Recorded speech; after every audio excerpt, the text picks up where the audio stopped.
Jimmy B. Now on ESPN 620, 98.7 FM HD-2, and streaming live at ArizonaSports.com. The guys are powered by the law offices of Lerner and Rowe. In a record need a check? Make one call, that's all. 602-977-1900. And now on your ESPN station in Phoenix, ESPN 620, Roc and Manuch with Jimmy B.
should go out there and give the bullpen. And that's not on him. I'm sure he wanted to stay. Oh, I'm sure he did. Yeah, you're right. It's analytics. It's sometimes analytics right. Me too. Look, analytics has a place in the game. Once the umpire goes cut ball, fine. Let manager. From the standpoint of what is taking place right now, the Pirates have a winning.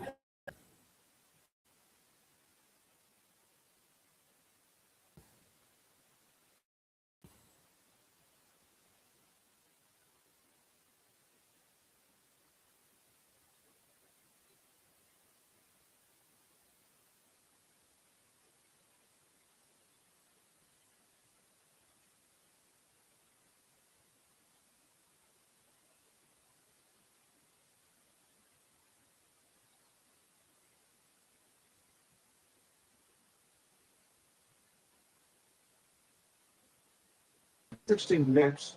The guys should swing the bats really well. You should Brian Willis, the fielder. The Burns has the potential to be a really solid everybody's that are the Burns that's proven they can have they've got an interesting mix. And like I said, you've got to stick to the comedy of the field. You're open to the fact that you're not going to run them. I mean, it's something that you're the third. You know that because they've got a plus. So, yes, the D-backs to me, you know, I like their wins and their lands, but the question is always going to be, and I know that they're not at a point yet where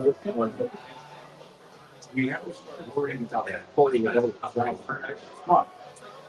Whatever they screw out in a couple of months, people need to remember. It doesn't have programs, it doesn't have different speeds, it doesn't have anything.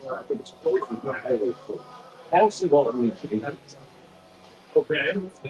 But You said that like you don't agree. Well, because I don't think they have anybody up. I think he's won that job because they don't have they don't have a guy coming out of the bullpen where the lights start flashing and the music starts playing. And the guy hit me hot onto the mound and everybody's going crazy. They don't have that. Right. And so they shouldn't need if they don't need to make it I do think it should be a little bit on my person because he's had a number of years to try to put together a solid pitching team. But does he get an axe again? Because what he just mentioned, he will probably do so. I can go along with it, but I am believing on the same Sometimes people are a little reluctant to criticize my case because the person's tragic. And I get it. Yeah, me too. But I'm evaluating them strictly as a baseball. Okay.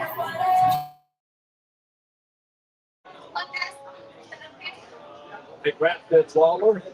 Yeah. And how the ball got third. Yeah. it's first Waller Not yet. yeah. And it's first draft and it's David Smith. It seems to be been running about it.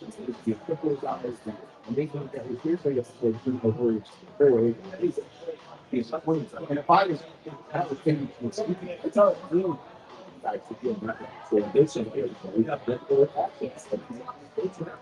So the point I'm making, right? Yeah, they have had a lot of time. I don't think including the guy saying in fact he's become functional as much about Mike Pence report total based on the fact that we have members of pitching. We have seen them probably to and I'll be honest again, if they're out of it, it's all the sports, Right. shutting Burns, shutting Puck, and shutting my field to tell them see them. I'm not running them back out there and doing something. Let us quickly, because we have just a couple of minutes here. Last night in the NBA playoffs, we saw a team. Folks, this is the second round of the NBA playoffs. We're generally most games are really competitive. All you had to do was watch the first game between the 76ers and the Knicks in New York. That game was highly competitive.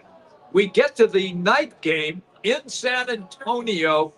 I thought that the three of us, me, Jeff, Les, Jamal, back in the studio, were all on the court because it was a 38-point loss. And at a couple of times, they trailed by over 40. In all of your years of broadcasting games, a 38-point loss in the playoffs. I feel there was more than a nest for fun. That was one side always like from the opening tip. Okay. But we have seen that in these playoffs, that the games, the individual games can just flat out misses. Whenever that happens, first thing I think is somebody should know. Now I'm looking here, not great, not as average. And Well, they have to shoot them because they're so far behind. They have to try to jack them up to try to get back into the game. Right, and the Spurs were 16 of 39. That's 41%. There you go. I frankly am surprised you still didn't even take notes. So maybe they didn't probably get this. But I always think that's and in the Celtics game, first thing no foul, I think. I mean, on this end, they didn't stop. And you know what people say about shooters. It's not going in. Keep shooting until they start to go in. And yeah, but I also think there's something that you said to me. Because being from women's basketball, I cover there was a coach that worked in women's basketball. A lot of folks off the court. And it's women's basketball falling on the head. I'm with And I agree with it. And I have a coach that does the thing.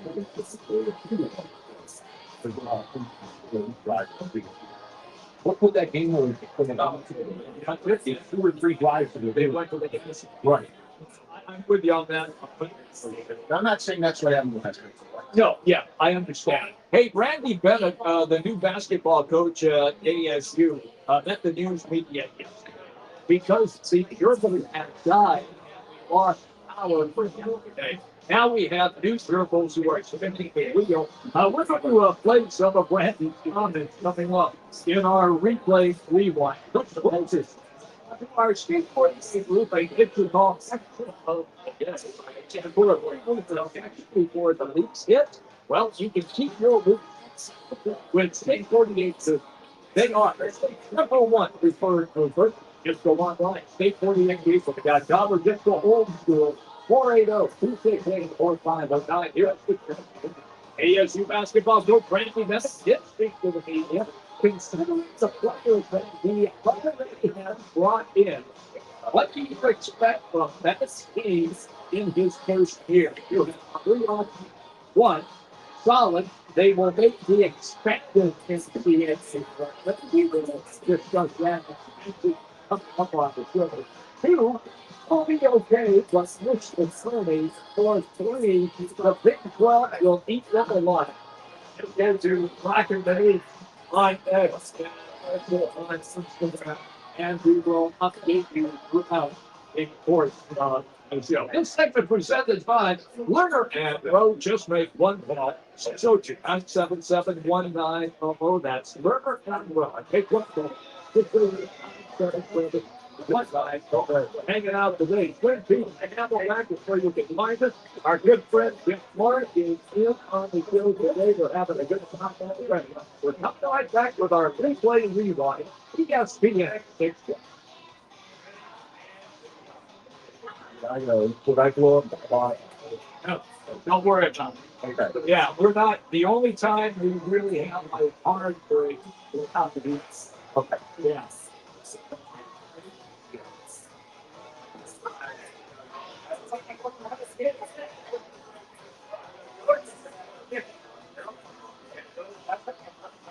And we'll do the same thing. Lad will tomorrow when we get into the building, we'll Okay. right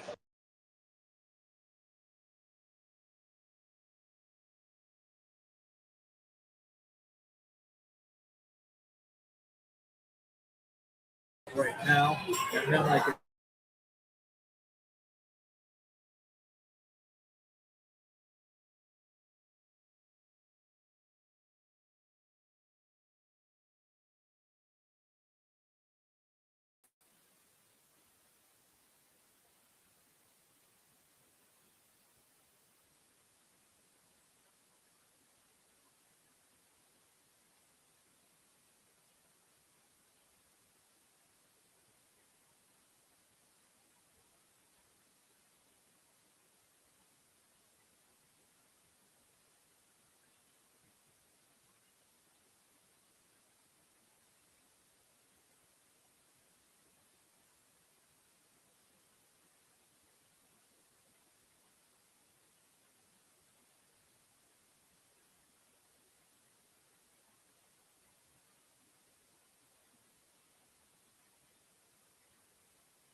Station, the new format will generate an extra $131 million.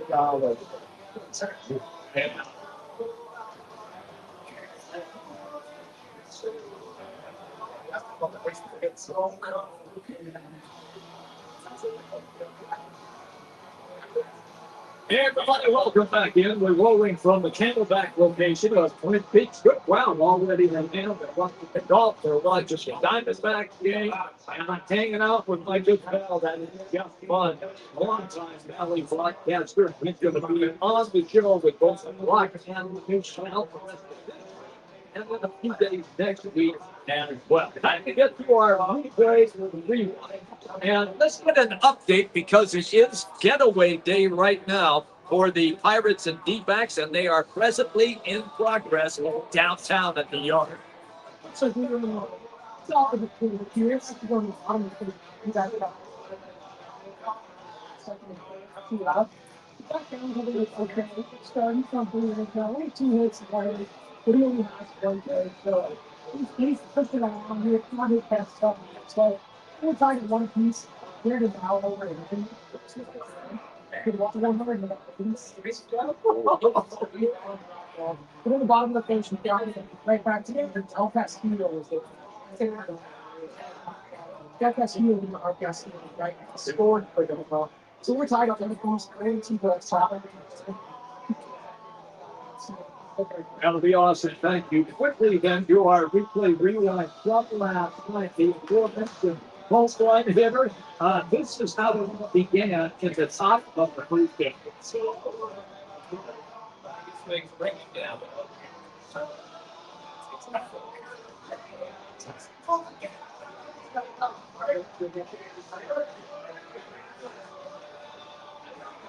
Ironically, that was the only run as a kid. Yeah, yeah. That's all you need. So Russell, I thought he did really well. He's actually really good out and see that already. Also, there was some solid defense because the Pirates did have opportunities to get more runners across the plate, but not when you got a great defensive play. This took place in the top of the seventh inning.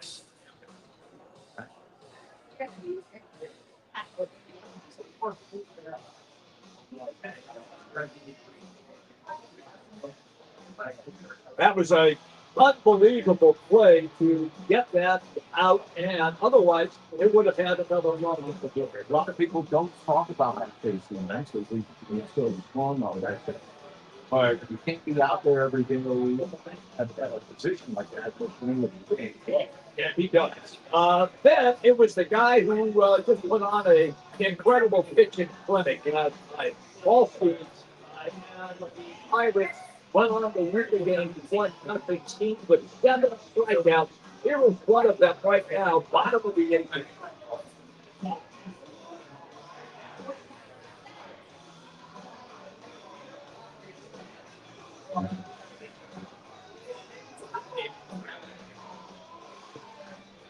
Thank you, Arizona Sports, for those highlights. He was just absolutely. Think about that. He struck out a size. Yeah. By that time, you mentioned the fact that it's going on 100 fans for that. Figure each time more than the guys out by the attack. No, he was still that his stuff is still so sharp.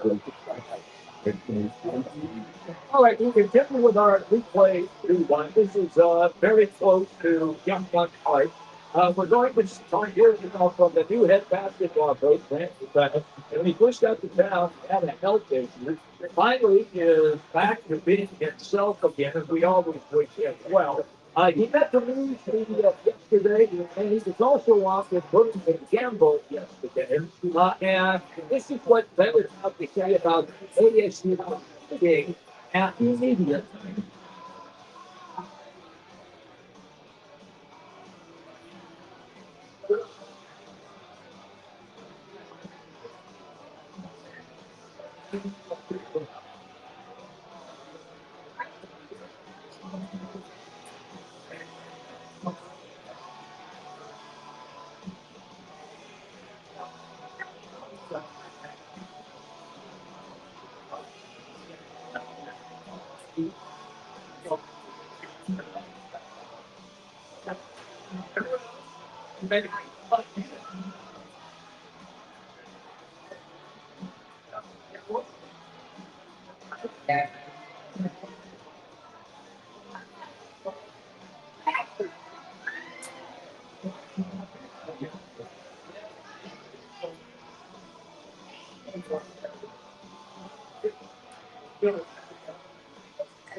That was from yesterday. They were in the West Coast Conference. Gonzaga and St. Mary's were mostly the two basketball schools. Every once in a while, Santa Clara would pop in, and they did make the tournament. The Broncos did this past year. But it was pretty much St. Mary's and also Gonzaga. Yeah, he is walking in to the Big 12 Conference, the best basketball conference in the country. He is, and I think what he's done so far is he's gone to the troops and said, look, you got a chance to come in and make a million happen. By the way, we're going to play complete. I'm going to play. If I remember my technique for that, I believe they did. They go to Stillwater. The bottom line is, yeah, we were two big ones. Even with the health You've been calling games for a long time for ASU. As an old school guy, are you finally getting comfortable with the portal and or does it still? No, I'm getting comfortable. It's a bit of a shock to the system. I mean, he didn't use that many players from the leagues at the end of the season, but we had a few people who a couple others graduated. And basically, within 2 weeks of the transfer still, every spot was filled. And then last week, we're ranking it out. It says Arizona State and Oklahoma State are tied for first in the transfer portal. It's the NIL thing, to be honest with you, It's kind of like the thing I want to talk about. Yeah, I just kind of shaking my head and saying, the important thing is I got adjusted to it when I put my notes. He knows or play former play-by-play guy. When we picture Roc notes, yeah, together. I now after like 2 or 3 months in middle school, or from middle school, and from this. That's it. You know, it's really different. Yeah. It really is. More with Bennett on Burns and Gamble from yesterday. Why he wanted the ASU job and what kind of talent for Bennett he here.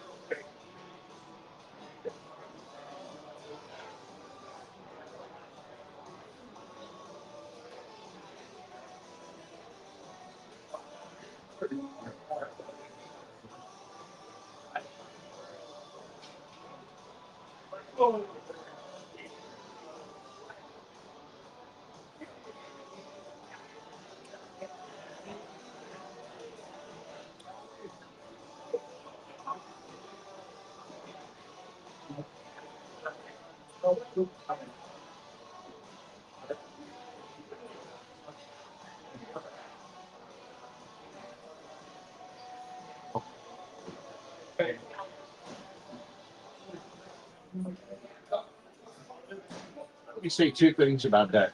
I mean, one, coaches are competitive just like players. Yes. And coaches oftentimes they want to take on a big challenge. Well, it's a big challenge. Yeah, tremendous success. And all we wanted to do is dominate the sport. But this is a obviously we have to look at the Bennett Lane's battle. Here, at Mason here at college, I won a number of championships there. Anybody who follows basketball regularly, that's what college knows that. So this is a perfect opportunity to make it. That is our replay rewind. It was all presented today by Roc and Manuch. Canada Team Executive make one call. Thunder and Row 602-977-1900. Always at winner.com. Once again, one call, that's all. 602-977-1900. Quick timeout. When we come back, the business side of sports. The sports professor, Rick Horrow, is going to join us. We continue here at Twin Peaks on Camelback. Right now, let's get you to a ESPN 620 Sports Center update.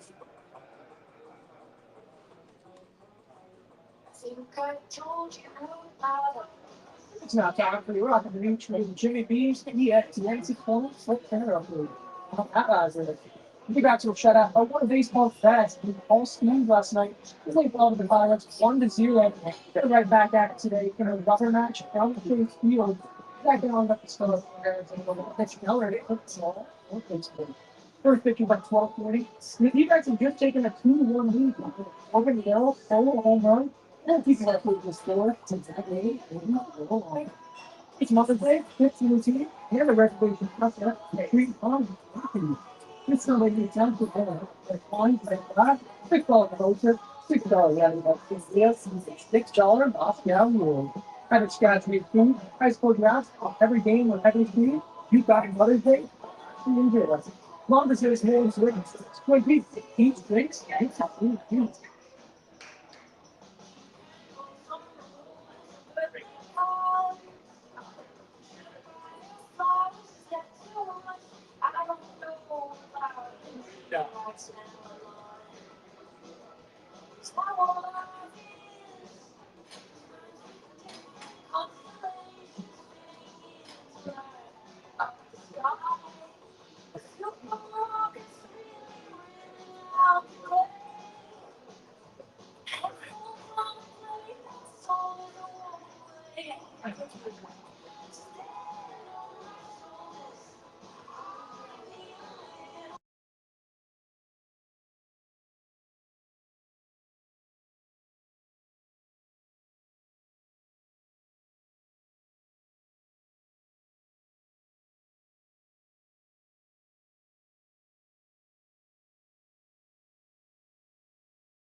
ESPN.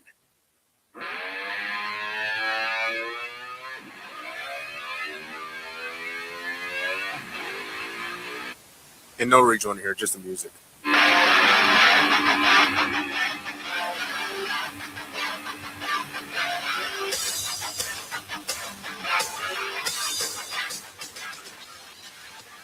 Hanging out, Camelback location, Twin Peaks.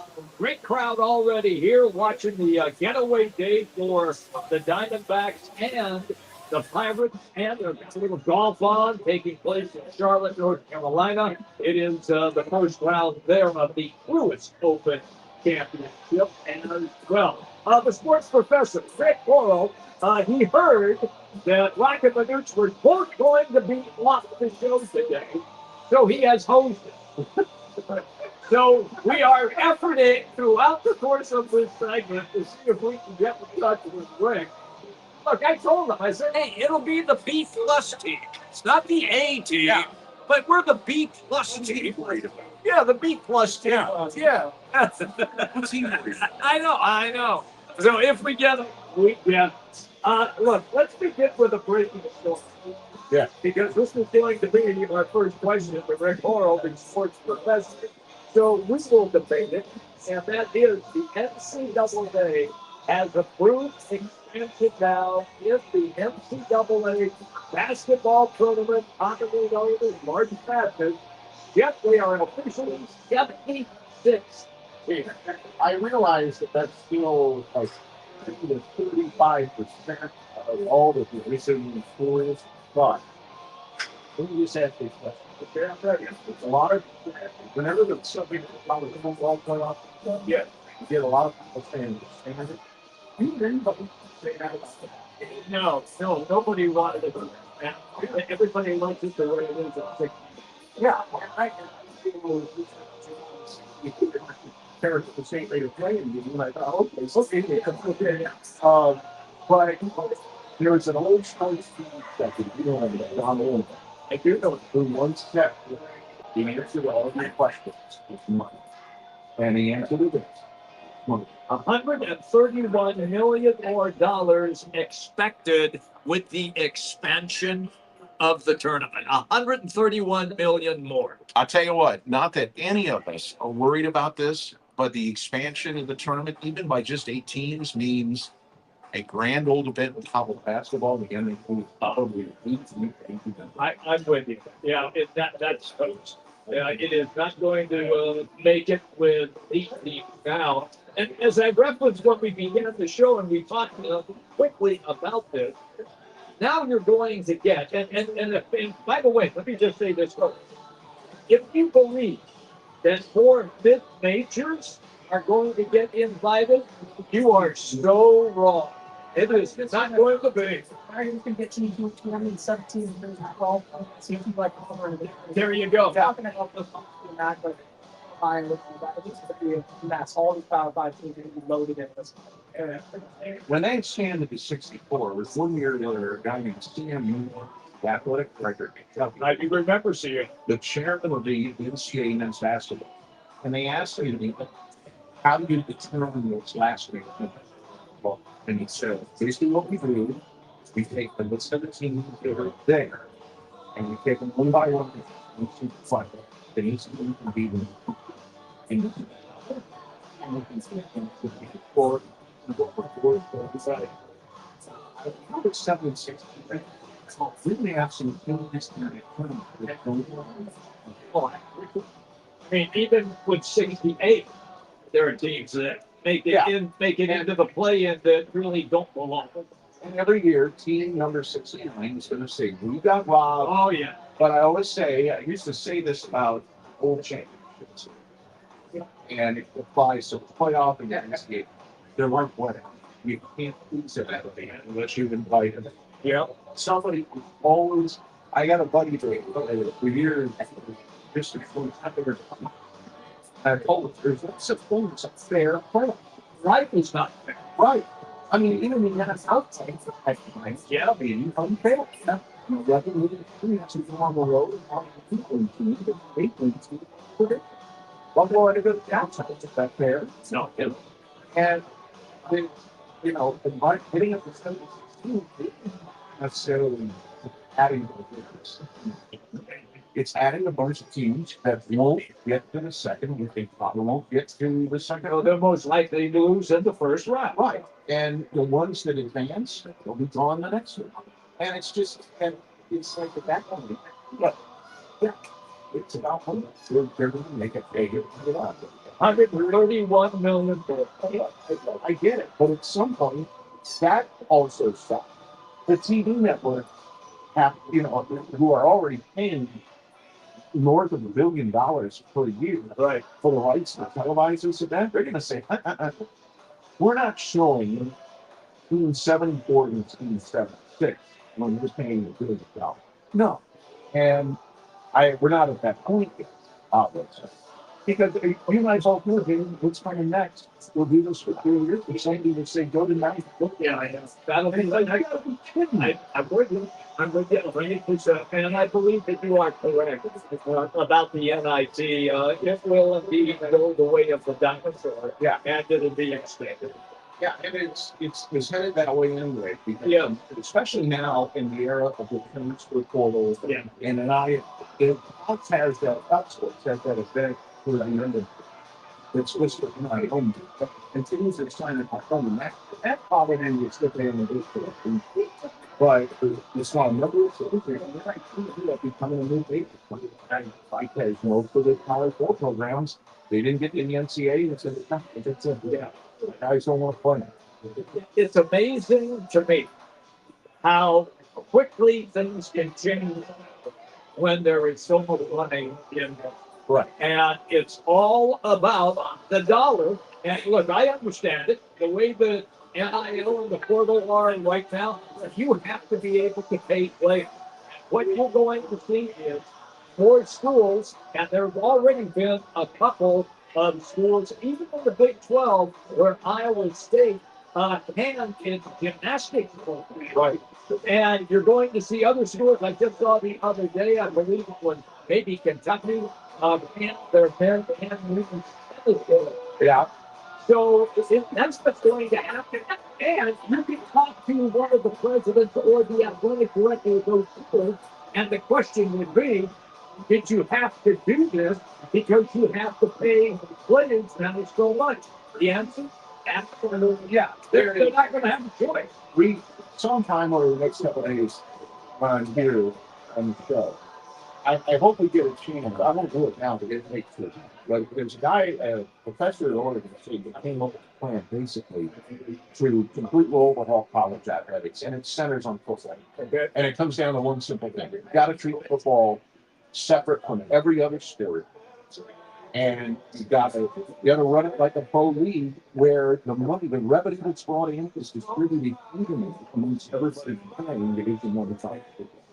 And if you do that, you've got a better chance of saving some of these non-revenue stores because there's still an imbalance. I saw a report the other day that Big Ten, first year that they were forming the Pac-12 school, Right. they distributed like $1.6 billion in revenue to 16 schools. You don't have that's $100 million per student. Yeah. That's crazy. And the Big 12 can't match that. The ACC can't match that. How they can. And so these fears that someday it's going to get down to just the ACC, that does concern me. I can see that. I could see that coming, where you would probably see the Big Ten and SEC break away from the NCAA in football. I believe that you probably have to have the NCAA for ancillary sports. And Yeah, well, this is what this guy in Oregon State if that would be something he said, we should pull football away and make it a 64-team league. Operated with a single body, effective commissioner. Have that office negotiate the TV rights and distribute, 416 team leagues. Now I'm going into more detail. that's why we But it's basically you do 416 team regions. Okay. Each region is 218 divisions. You negotiate one central body. The commissioner goes and negotiates the deals with anybody who wants in this NBC, ESPN, et cetera, et cetera. And you pay all that TV money, you divide it up amongst the 6 coaches, right. and Now, somebody will say, well, what about the schools that may not have it? They shut up on board the second table and you run it like a soccer. If they take in that second division, there's like 2 national championships in a row. You need to pull a team that's not competing on that. But here's the other side of it. You just did it. You run every other varsity school. You go back, you can reform the Pac-12 with the 12 schools that were there 3 years ago and have them operate every other sport. And I think at the end of the day, you could legitimately have the funds necessary to not only meet the NILs, but keep these non-revenue states going. Well, there's a new Pac-12 in town now. And we're going to Yeah, I mean, I know, and we're going to see how that will play out as well. All right, so Rick Horrow stiffed us. Yeah, thanks, Rick. Yeah. Appreciate it. Thank you, Ricky. I was really looking forward to having him on today, too. Oh, he's going to get a nasty note from me. You can do that. Rick, you don't want to You don't. The group's busy. It's probably on a plane someplace. Couldn't get to the phone. I'll cut him a slight break. But you stiffed us! This segment presented by Vance Golf Shop. From clubs, golf balls to shoes, apparel, and golf tech, it is Vance. They've got Arizona golfers covered, serving golfers since 1963. Custom cut, fitting, and 90-day satisfaction guarantee. If you want to shop Vans, of course, you can go into one of their stores or just check them out online, vansgolfshops.com. Again, that's vansgolfshops.com. Quick break, but we come back. We'll do some football later. And an on this day, which is still just fired in my memory bank like it was yesterday. You won't want to miss it. We're hanging out Twin Peaks, Alabama. Roc and Manuch with Jeff, Jimmy B, and Les, and Jamal, ESPN 620. Bring the flavor to your next event. We know you have a lot of options when feeding a large group. Ordering directly from Venencia's means you get the best service and the absolute best pricing. There's no per person fee. Just tell us how many people you need to feed, and we'll come up with a perfect plan to ensure everyone's well fed and happy. Grad party, office celebration, family reunion. Invite Venencia's to the table. Text catering to 411-24/7. That's catering to 411-247 or Venencias.com. Phoenix, if you need a plumber, call the team that does it the right way. Victory Plumbing Arizona. It's particular. Hey, Matt, can you hear me? People with upfront pricing before the work starts, so there's no surprises when the job's done. And here's a deal just for listeners. Tell them you heard Victory Plumbing on Roc and Manuch with Jimmy B, and they'll waive the service charge. For leaks, clogs, water heaters, or anything plumbing, book today at victoryplumbingarizona.com. ROC number 268603. You push hard, you train hard. Shouldn't your soda work just as hard? Meet Who Knew, the superfood nutrition soda packed with whole vitamins, electrolytes, and antioxidants. Only 5 grams of natural sugar. Over 2,000 5-star reviews. Voted the #1 soda for Yo, Matt, can you hear me? nutrition. Great taste. That's Who Knew. Go to HUNUsoda.com and Check. for 10% off your first order. Who Knew Soda. Soda that's actually good for you. WhoKnewSoda.com. Code ESPN. When it's game time in the Valley, you know what time it is. It's Twin Peaks time.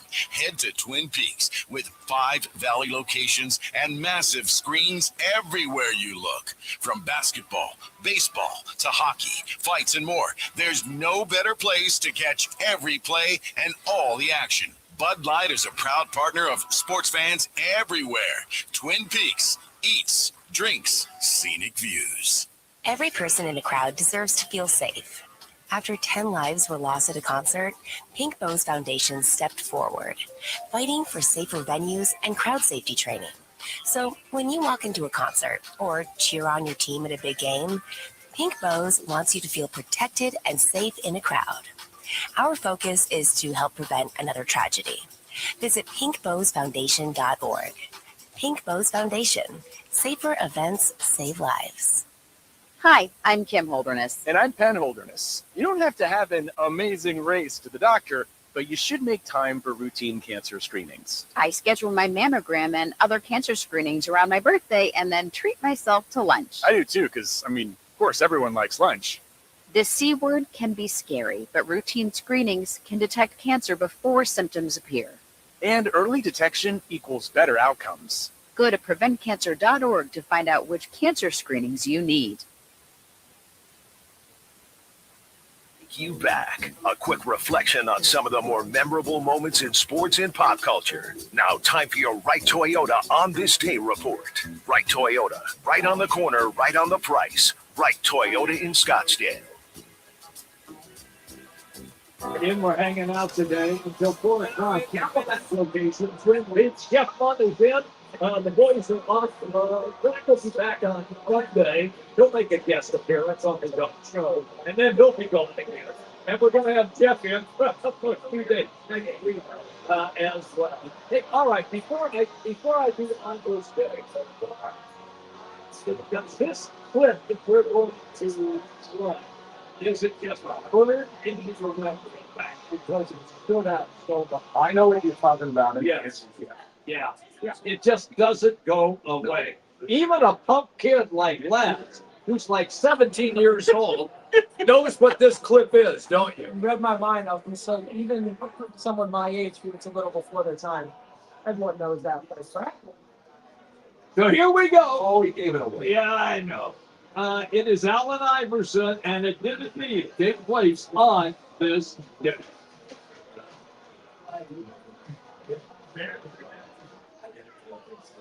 What are you talking about? Not a game. Not a game that I would die for. I even know what he said.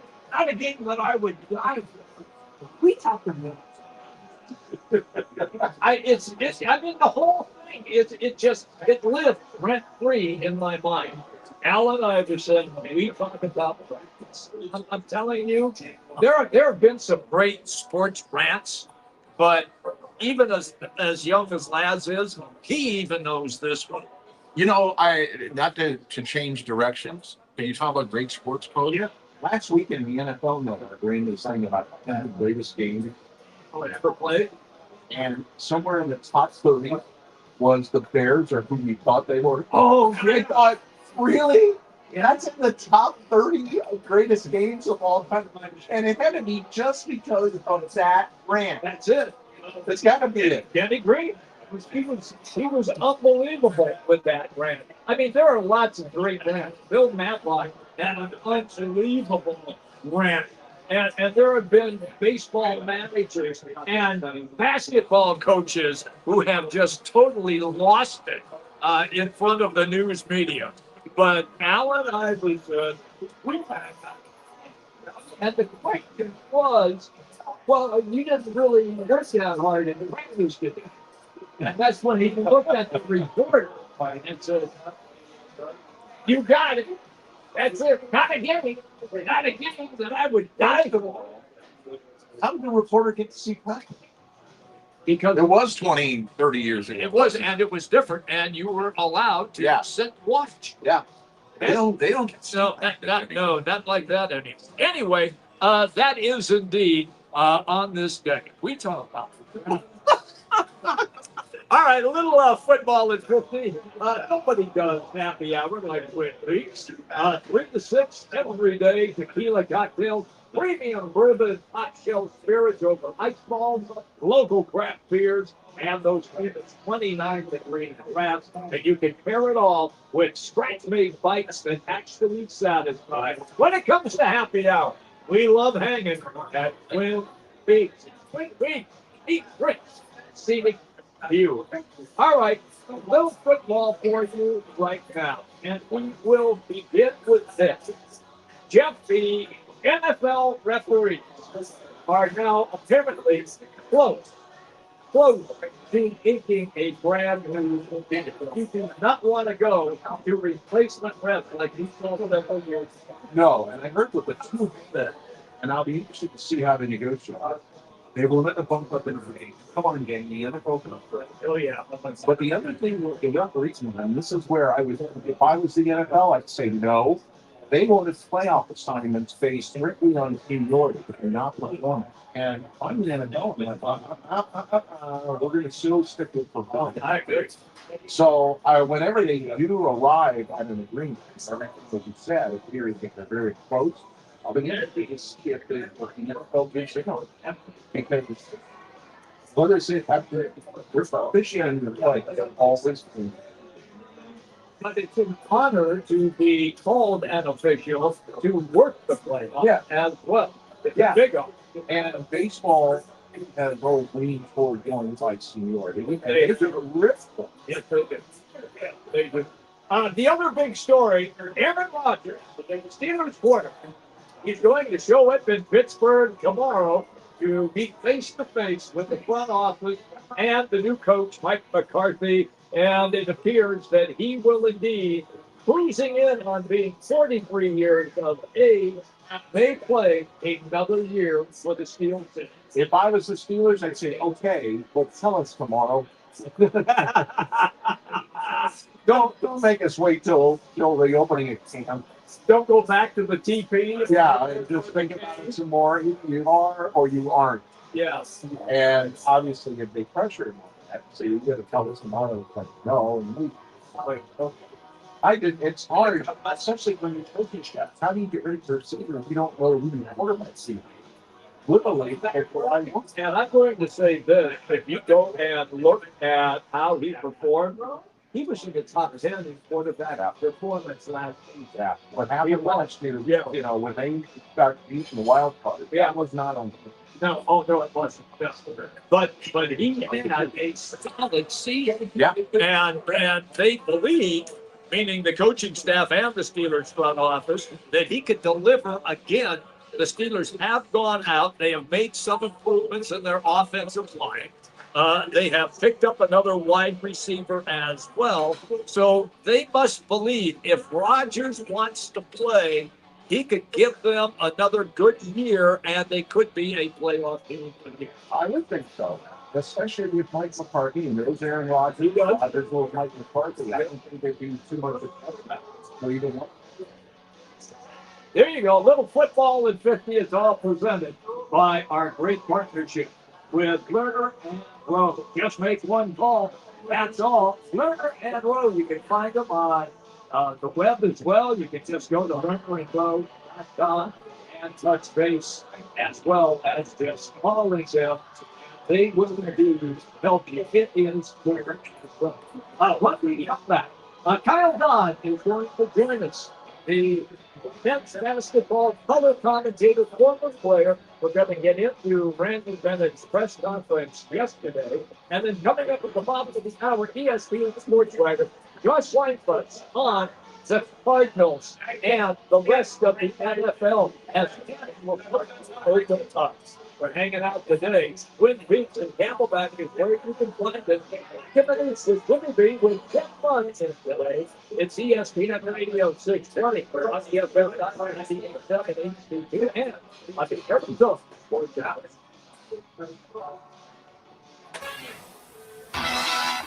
Looking for the perfect place to eat, drink, and watch the game this spring? Twin Peaks is serving up bold, scratch-made favorites, handcrafted cocktails, and the coldest Bud Lights and Michelob Ultras in town, poured at 29 degrees. Big screens everywhere, all 5 locations, and an atmosphere like no other. Bring the crew and make it a night. Twin Peaks, eats, drinks, scenic views. TwinPeaksRestaurant.com. Hey, it's Paul Calvisi with Matt Dagas, president of Bright Wealth Management. All right, Matt, estate planning. People know they need it. Most never do it. What is the cost of waiting? Well, their family pays for it. Probate, legal.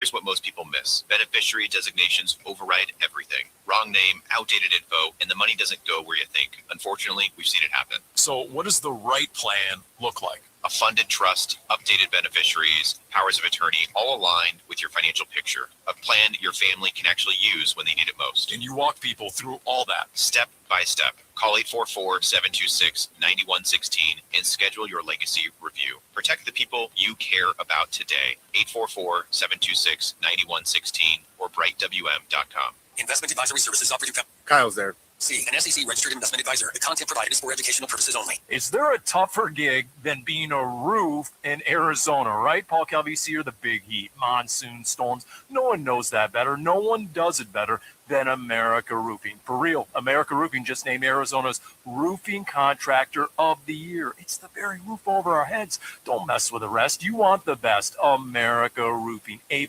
rated with a Better Business Bureau, and save 12% at AmericaRoofingCo.com. Repair, replace, home or business, AmericaRoofingCo.com. You're invited to Van's Golf Shops for the Mother's Day sale this 4th through the 10th. Let us help fill Mom's bag with the right clubs and book a free What's in the Bag club evaluation. For all in Ladies Ben Hogan apparel, now 25% off. And purchase any single pair of ladies' shoe over $99 and receive a $25 gift card. Van's Golf Shops by Worldwide Golf, trusted by golfers since 1963, and home to the legendary 90-day satisfaction guarantee. Get there. Game on Peoria when it's time to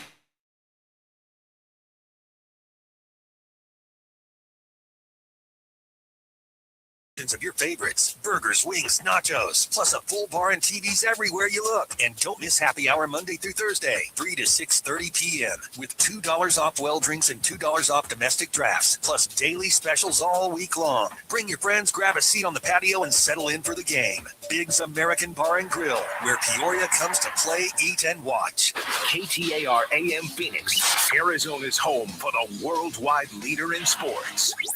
Is ESPN 620.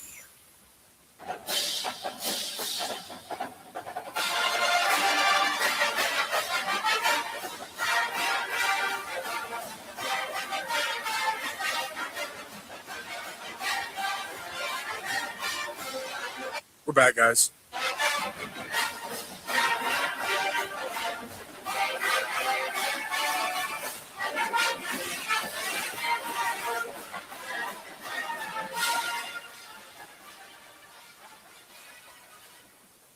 It's a good ball. We're hanging out today live here in Quincy. Camelback is where we are located, and that means that Kyle Dodd is our guest. ASU radio color analyst. You can follow him on X at K_Dodd3. That's K_Dodd3. Kyle, welcome in. Jeff Munn is our guest host today. He and I are having a great time, and so we are going to discuss college basketball.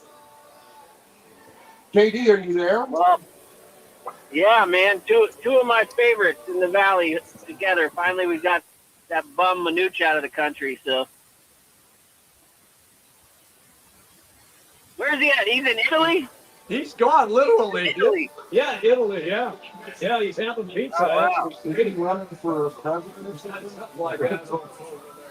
Hey, Kyle, take us. We played some of the clips from Randy Bennett's press conference.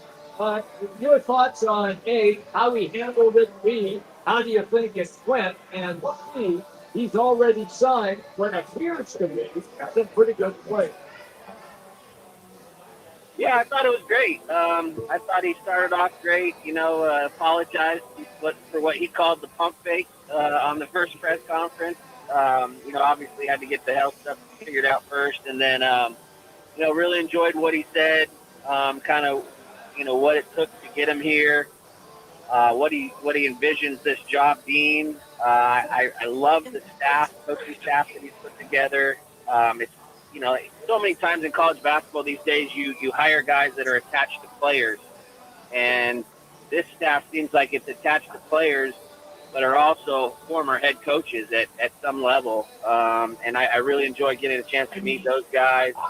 I think it's a talented group. And then, he really hit home to me when he said the 12 guys that they've assembled on the roster so far are all available to come back next year, meaning he wants to retain and not get 10, 11, 12 new guys, new free agents every year and try to pay guys He wants to keep guys in his system, and I think that's important for ASU. We've talked about it many times this year. The resources may not be there at the moment, money-wise, compared to Big 12 and the NIL, but if you can do stuff like retain players and build a program and build a culture, you might have a chance for some success.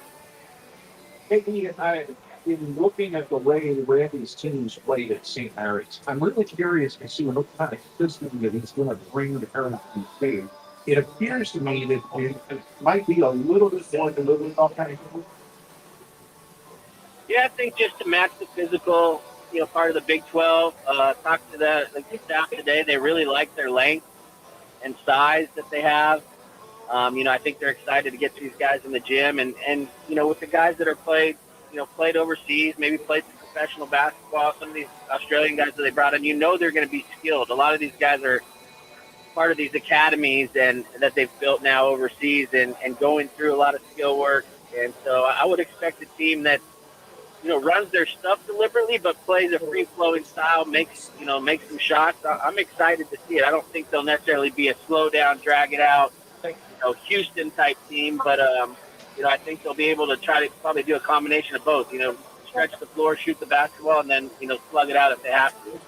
We're having a conversation with Kyle Dodd, ASU radio analyst on the microphone and guest line. So Bennett has had great success with international players. We saw Matthew Dellavedova play for St. Mary's and lead them deep into the tournament, and then have a long career playing in the NBA. We saw Patty Mills do exactly the same thing. Can you have, in relation to say, have you had a chance to look at some of those players that are coming in that are international players, and can you give us any updates on what you've been seeing so far? Yeah, and I think you got some guys that are similar to that, like I said, they're skilled guards that can do, maybe aren't going to go and jump over the top of you and dunk on you and then do those types of things. And I think there's some, ability there too. There is some length and athleticism on this roster, but just some guys that are very creative, crafty.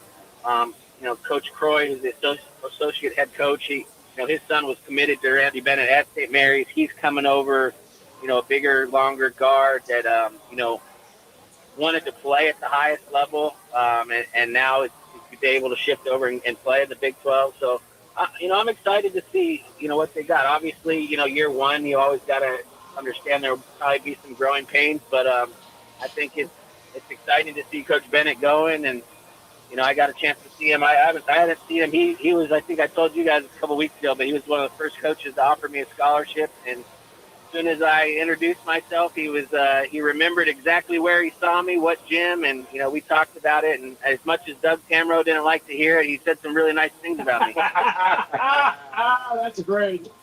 All right, Piggy, I've got basically a two-pronged question, because I have a couple of thoughts on it. We're going to start first. Let's get a thought from you about the fact that while Randy Bennett does not have immediate ties to Carolina, we all know about the Bennett family. I use the phrase, the name Bennett is basketball royalty to the state of Arizona. So I think for our fans, it's great to see Randy Bennett here. To put it bluntly, he understands what it means to be a part of Arizona.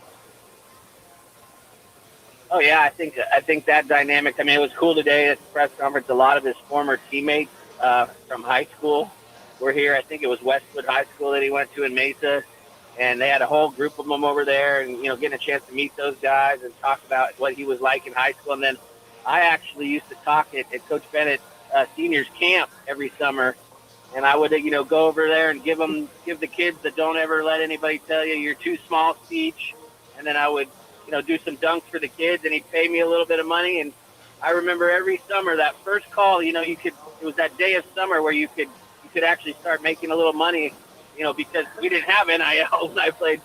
And I would call. That was the first call I made. Coach Bennett, do you need me this summer? Because I needed some money, and I love to talk to the camps. But my whole point of the story is that it runs deep. Those camps would have sometimes 600, 700, 800 kids in his camps over at Gilbert High School cycle through for a couple weeks, and that name has been surrounding Arizona basketball, junior college basketball, high school basketball, and obviously now college basketball. I think it's pretty cool to see some of these things come full circle. Hey, the other quick question I have is given the status as to where they're at in terms of one-on-one schedule. The last, obviously, for the last 7 years, Bobby Hurley is the talented will take on anyone in tonight. It's challenging when you're starting out with a new coaching style to get the kind of game that won't be into RCI. Do you have any sense of where Randy Bennett and staff are going in terms of put together in November and December schedule? Yeah, I think, well, on a personal level, Money, I did want to tell you, I asked him if he would schedule Maui during the football game again, so me and you could go together and leave Healy at home, and, you know, he could do football. No, we had a good We time. got to go back and defend our cliff diving champion. Exactly. So I don't know if that's in the cards, but I will say this: there's two parts to the scheduling. You know, one, like you said, you want to stack wins in your first year, but also, you know, you want to stack quality wins, and then the other part of that is you want to play in events that pay you. That's the brand new part of this.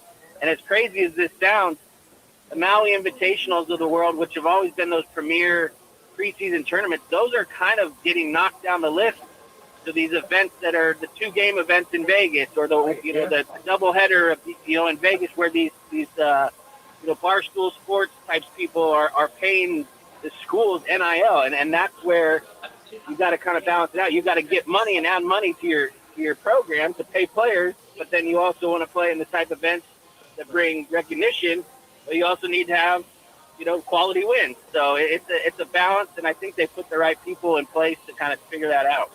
With everything that is going to take place this coming season in the Big 12, and once again, everyone is predicting that it most likely will be the best conference again in college basketball.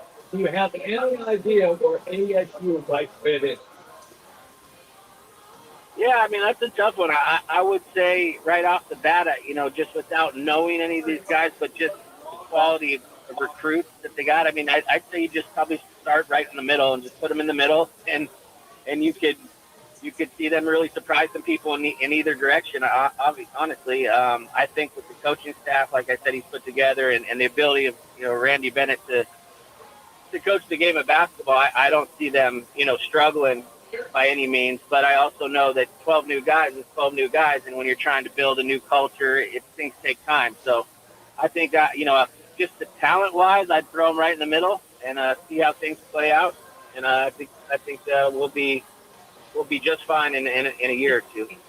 The other thing, when we're talking to Sile God, ASU basketball analyst, some of the radio powers. What is the news in the room today? Because I know with a number of boosters attendance, I would think that with the mood and the vibe right now is very positive. Going back to what I said about the deep roots that Randy Bennett and his family have into their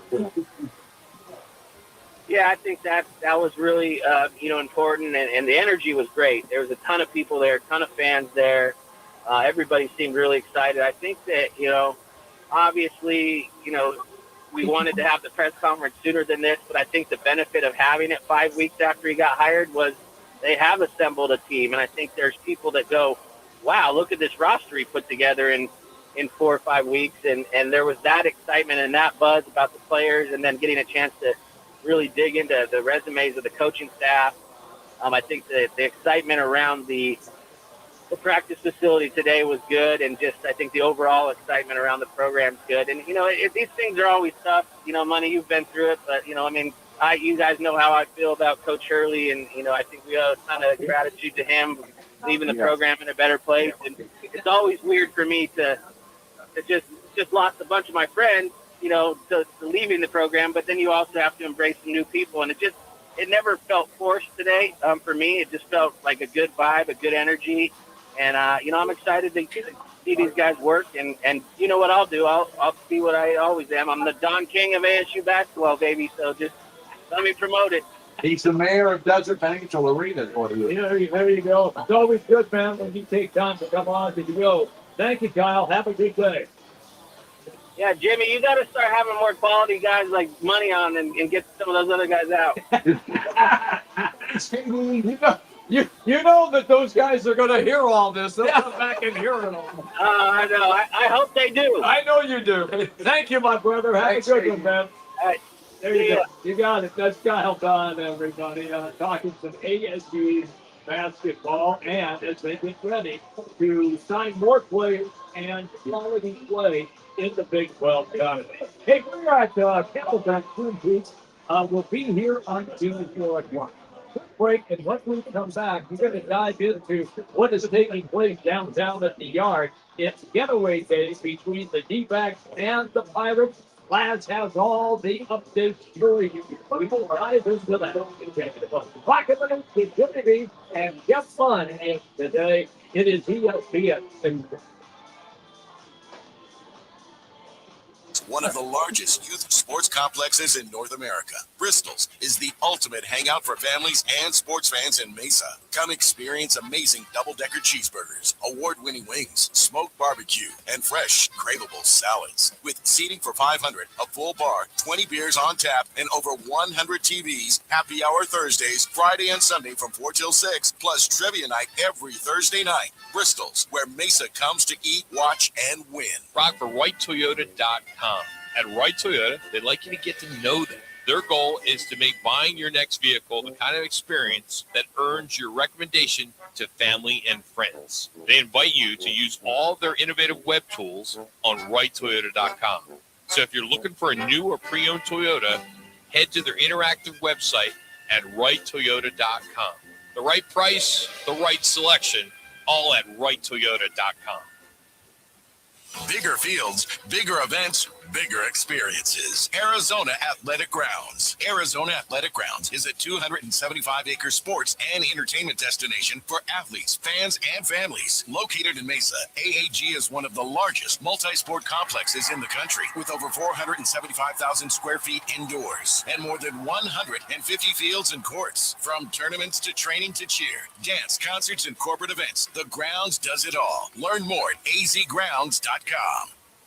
Phoenix, if you need a plumber, call the team that does it the right way.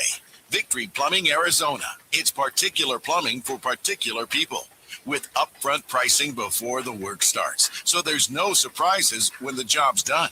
And here's a deal just for listeners. Tell them you heard Victory Plumbing on Roc and Manuch with Jimmy B, and they'll waive the service charge. For leaks, clogs, water heaters, or anything plumbing, book today at victoryplumbingarizona.com. ROC number 268603. Let me remind you, Thursdays are where the weekend starts at Twin Peaks Restaurant. Grab an ice-cold Bud Light or a refreshing Michelob Ultra and catch wall-to-wall sports on massive TVs everywhere you look. Big games, cold beer, made from scratch food. Start your weekend early with Bud Light and Michelob Ultra. Thursdays at Twin Peaks. Eats, drinks, and scenic views. Social connection keeps your brain strong. So does a challenge. When you stay socially and mentally active, your mind stays engaged, and you might even lower your risk of dementia. Learn something new, pick up a hobby, or catch up with a friend. Up to 40% of dementia cases could be prevented or delayed by addressing risk factors like loneliness and inactivity of the mind. Explore alz.org/healthy habits for more tips. This message is sponsored by the Alzheimer's Association and the Arizona Department of Health Services.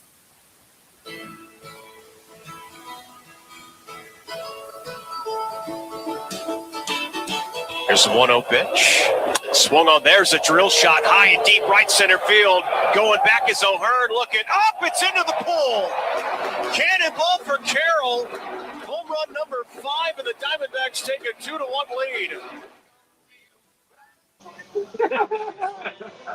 Welcome back, everybody. Thank you to Arizona Sports for the highlight.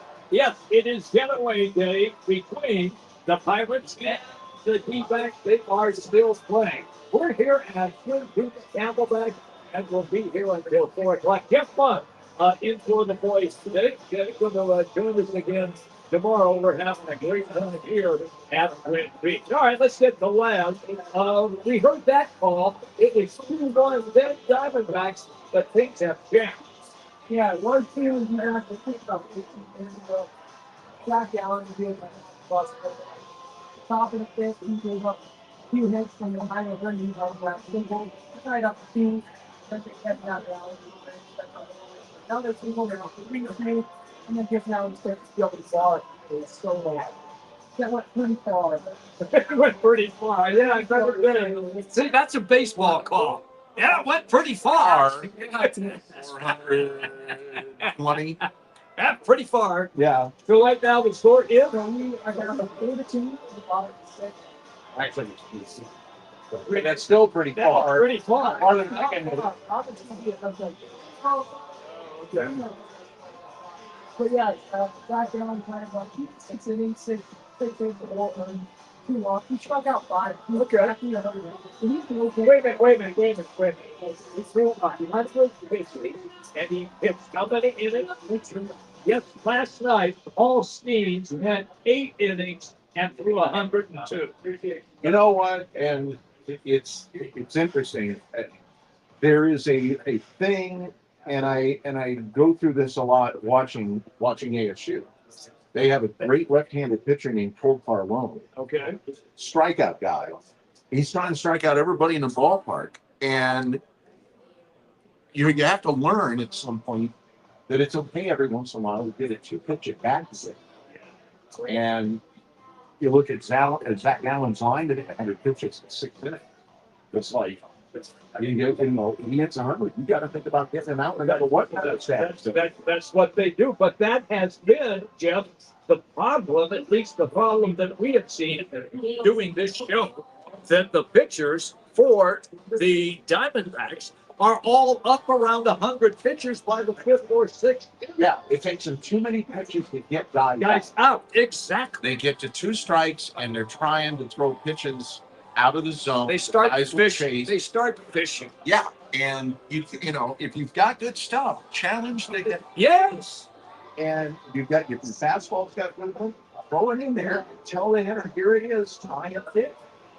The other thing about Gallen, and I can't explain why I do this, but a lot of mornings, because I have a friend that's a mutual friend that lives in Chicago, and I spend my morning, early mornings, way before this show, listening to Chicago sports radio. Okay. Last Friday, Gallen pitches against the Cubs, and one of the stations in Chicago was going on about whether that close signing that event didn't happen, and he's on a 1-year deal, and he was trying to prove to everybody that all these other teams that he made a mistake.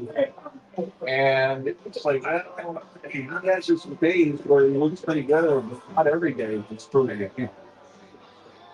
The other thing that we talked about there, and this is worth watching, who we seem to really worry about. But if the D-backs do struggle, kind of fall out of the page, is he a guy who's able to get? I don't think so. And with the Cubs, they just lost a pitcher. They did. They lost a lot of pitchers. I mean, yeah. This is Mr. Cubs boy right here. And I'm saying the deadline. What would prevent them from hitting the phone right now and calling Montes and saying, what kind of package would we have to put together for the second half of the year right now? It's not a bad idea considering what's happening in the Cubs pitching staff. They just won the 15th straight game at home. Only one out of the last 4 games. Including the 3-game sweep. The D-back. Oh, 3 games.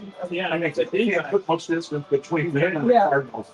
It's a good idea, like you said. It was Bob Nightingale tweeted originally that he had gotten signed by the Cubs over in December, and then that ended up not being true. Not having 3 months in the spring training, it couldn't happen. But it would remind you a lot of the Merrill Kelly deal at that time last year. It's like, we know we're not going to be let's keep waiting together. It's not a bad idea for the Cubs. I don't think shopping down, and I'm not suggesting that the D-backs have to do that. Yeah. But I don't think if they got a call, I don't think trading Gallen would be interpreted necessarily as a white flag, or we don't think we're going to continue. I agree. You're not. It's not like you're trading. Trying to think of a Merrill Kelly who you went out at sign as a free agent and paid him as the opening day started in the top of the. I thought you were going to say it's not like we're trying to trade White. Well, that's it. You don't even know who Lady Ford is. So here's the Look, the Yankees wouldn't trade.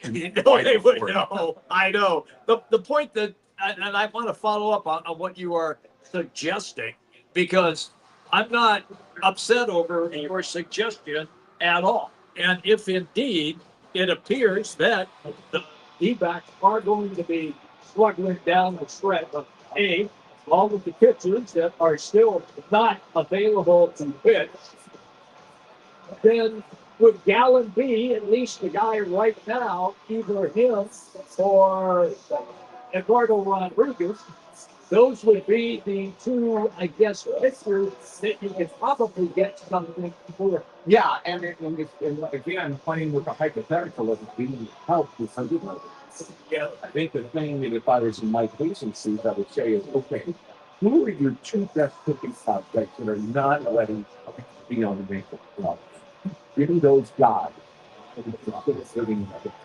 What they need, because this is a problem because of the DF pitch. We don't have a lot of guys that could put me in and couldn't fly it away. I feel for Tony Lovello in this respect. I think they've all how many games already this year? And I know again the new traditionalists, but I understand why he does it because he's not going to corner. He's not going to turn home. He's not going to shoot inside the top of the way. There you go. I'm so allergic to position later. But I think the reason he has to do that is because they keep falling behind by 8 or 9 runs. And you're not going to throw up a bullpen. In a game that's not completely away from you. So I would say, look, they obviously need depth up and down the system in terms of pitching. So not just the Cubs. The Cubs are going to call them. Oh, they will. And they probably already are saying, look, you guys are having 100 games. Well, Dodgers, someone who's just going to pack up and run away from everybody. What would it take? So, and I'm not saying that you are actively shot at the field. But the phone rings about any time during the course of the main case. And you have to answer. Yeah, you have to answer. There's no question. Yeah, you have to. All right, that's the update right now on the D-backs. We will continue to update Getaway Day throughout the course of the show. When we come back, are you excited, Jeff, that the Capitals party is today and beginning tomorrow? You get excited watching Roc and Manuch in sports. No, if I did, I'd watch the scouting. Okay, we're well. One guy who does get excited about it, if he knows sports weather, that's Josh Barnes. But that's right, he can't be driven tomorrow for Lake Marcus. We're going to talk to him when we come back right now. Let's look to do an ESPN 620 Sports Center.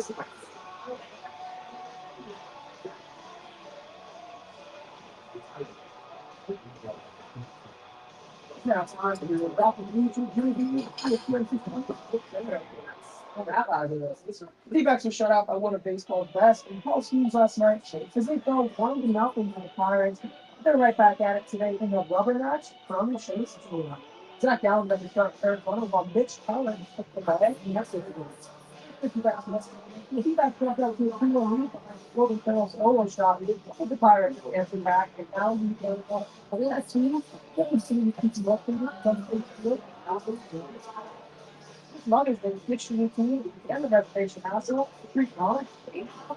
This Sunday, that's the point out like 155. $6 open, $6 right away for him, $6 house down the road.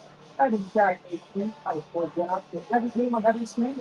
You got Mother's Day, or actually, you did it. So compete.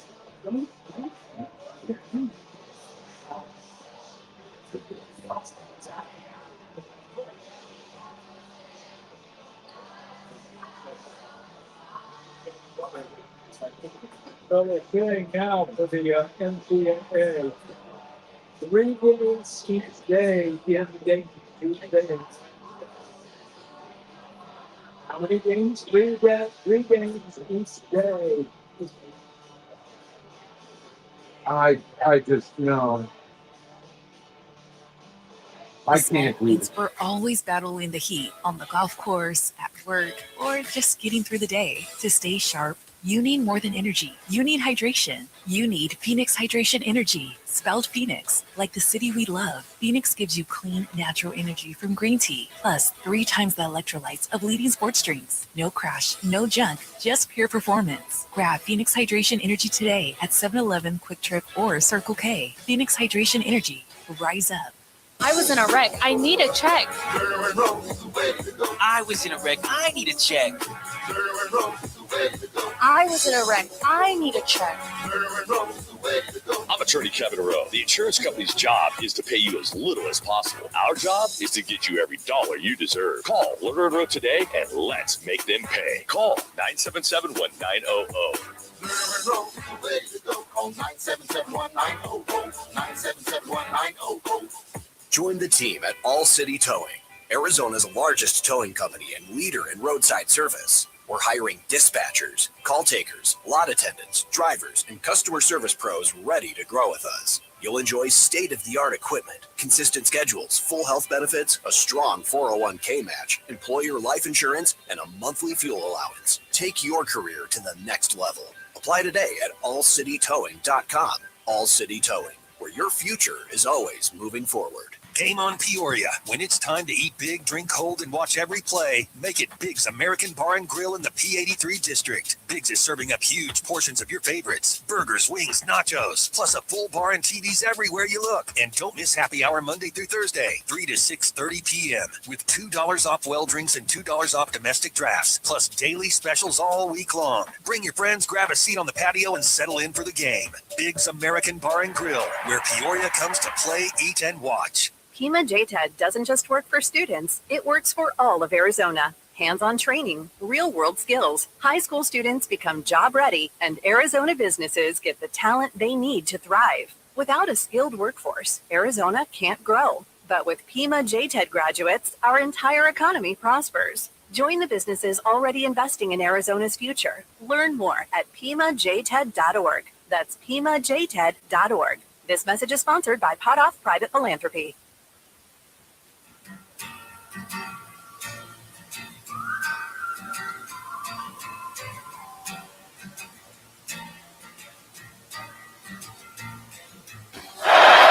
First and goal from the 2. Irish trying to take the lead. He handed it off to Love, who stays on his feet. Love is in the end zone.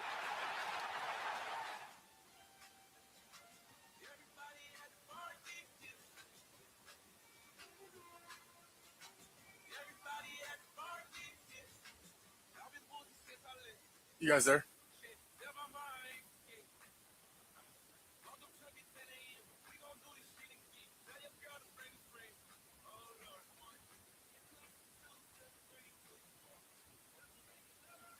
It only went off. It's the golf tournament. Oh, is that we were pointing it out? Yes, that's because why we're looking for him in the gallery. Absolutely, yeah. Yeah. All right. Well, it's a labor of love for Roc to go to that term. Yes, yeah. Okay. Well, his parents live in the Charlotte area. Oh, okay. So he takes his mom and dad to the tour.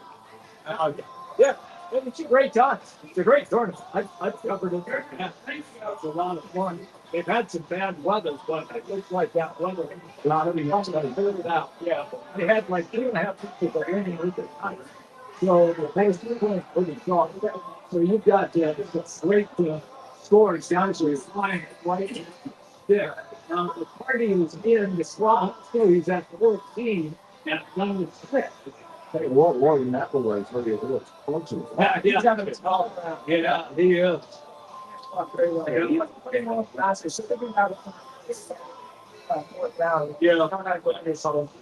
Josh Langfuss, he's all these partners weekend here on the show. Martin beat writer for ESPN. And you can follow him on FX. Josh Langfuss. Josh, welcome as always. So my first question to you, pal, is very simple. Do you get excited watching guys run around in short pants on the football field? It's a very Yeah, I don't know how to answer. I mean, are they wearing t-shirts? Are they wearing pads? Are they in tank tops? Like, there's a lot more to that question than just like watching men run around in short pants. Yeah, I know. What do you expect to see? I mean, in all reality, what's going to take place during this little mini workout? I mean, not a ton, right? Like there aren't a lot of guys, first off, right? So you can't really go 7-on-7 or 11-on-11. A lot of routes on air. I think it's just kind of seeing, like, how do guys move? You know, like with Carson Beck, how does he throw it? How does Jeremiah Love, you know, how does he look with the ball in his hands? How does he look in red? You know, that kind of thing. Like, it's really not a ton you can glean from this rookie minicamp, besides kind of just, you know, quick observations and a lot of visuals. But other than that, like, you know, like, maybe Carson Beck throws the ball, you know, maybe some of his throws aren't great, then you can kind of glean that, but I don't anticipate that, so not a ton, to be honest. All right. The boys are off, Roc and Manuch, so you're stuck with the B+ piece, which is myself and Jeff Bunch, long-time broadcaster here in the Valley, and he's got the question for you right now. I want to ask a question that goes more than 40,000 feet on a league match. I mean, that basic down, just whatever scuttle type. You happen to be hearing around the party. The NFL has had a schedule release that hopefully people might get sick packages. I've got a theory, John, as to why they made the land. Now, let's go ahead and roll this out for you and see how it's reacting. I have a feeling that the NFL is scrambling to redo the Week 1 schedule to get the Patriots out of the national TV window. Michael Wilbon, I guess, leaked out that the Bears are going to play the Seahawks in the Wednesday night. With all this stuff going on with Mike Vrabel, it's part of me that thinks I wonder if the NFL is doing what they can to get the Patriots away from national television, at least for Week 1. Have you heard anything on that? I have not heard anything on that, but it's not an awful idea, right? Like, it's a very plausible idea. My guess initially when I heard that they were going to push it back was more because of the upfronts. But now that you bring that up, like, maybe a combination of the two, you know, trying to figure out a way to, because I'm sure they've had weeks and weeks and weeks of the schedule done. If not the whole thing done for a while, just making a few tweaks here and there, right? I mean, they run through whatever, was it, hundreds of thousands, millions of simulations. So, you know, they very, very well could be trying to just get them into like a 1 p.m. Eastern Sunday night or Sunday afternoon slot where no one's really going to pay attention to it, or, you know, to be part of a, you know, 8-game slate, whatever it is, 6-game slate. You know, it's a possibility, absolutely. Yeah, and tied to that, we haven't seen a preseason schedule yet either. And I think that usually comes out right before the regular season schedule. There's always one or two Netflix television features. And I wonder if that's true, because obviously it's not to get deep into it, but it's the story is going up. There seems to be a new program that pops up every day. Jason Luck and Toro wrote today that Patriots will not fire my service. He's not going to make a move. But if he's still posting the Patriots from the preseason, I mean, week 1 of the regular season, if they're on national television, what are the announcers going to talk about? They're going to talk about race. You are not wrong, right? Like, so the preseason schedule, some games might leak out ahead of time, but we tend to get it when the regular season schedule comes out. So I'm not surprised that's not out yet. We will, usually the week of the schedule, you start to see a couple of leaks of the bigger primetime games, especially week 1. But I think what you brought up is a distinct possibility. The league is trying to minimize the team's exposure to national audiences because of just that, right? Or, and I wouldn't put it past the NFL to say, you know what, let's just stick to football on the broadcast. But if you are being a true broadcaster, like, you need to bring up the inevitable, right? Like, maybe it doesn't have a direct impact on the game, but it has to be brought up at some point, right? Which you know. But yeah, I can totally see the NFL trying to retool the Patriots' schedule to maybe get them out of the public spotlight. Now, however, this could be, you know, this could die down a little bit by the time the season starts, or the opposite could happen. we could pour more gasoline on it, and the flames could be sky high by the time September rolls around. We just don't know, but I'm sure the NFL is going to err on the side of caution as much as possible. Josh Weinfuss is our guest on the right on the guest line. Have you had any chance to really kind of hang out with new head coach Mike LaFleur and kind of pick his brain a little bit? And if so, what did you come up with? Yeah, we spent some time chatting at the owners' meetings, which were here in Phoenix in March, and I think my biggest takeaways is that he seems like a normal guy, right? Like there are some head coaches that just have this air about them, or guys who you hear have changed. I know like Steve Wilkes was one of those guys. I had heard that when he was in Carolina, that 1 and 2 years before he got to Arizona, like this shift started to happen. He was real open a couple years before, and then he started to like lock down a little bit the year before he got the head job. He knew he was going. That's the path he was on. And then by the time he got to Arizona, he was like completely closed off from having like normal conversations with reporters. And Mike just seems like 180 degrees opposite. We were chatting about wine and our kids and our families and vacations, like stuff like that, like normal people stuff.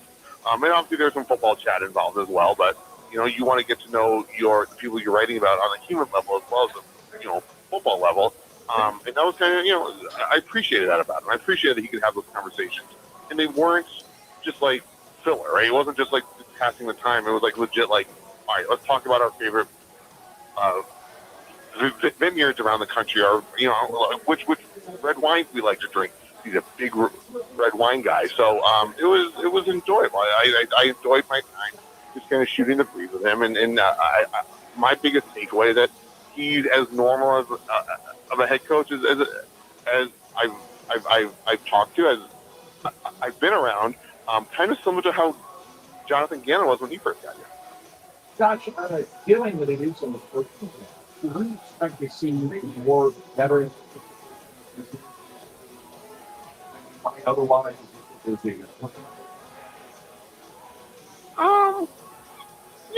Yeah, I would say so. I mean, obviously, we know that Jacoby Brissett is holding out. He's not going to be at any, or he hasn't been at any of the mini camps thus far.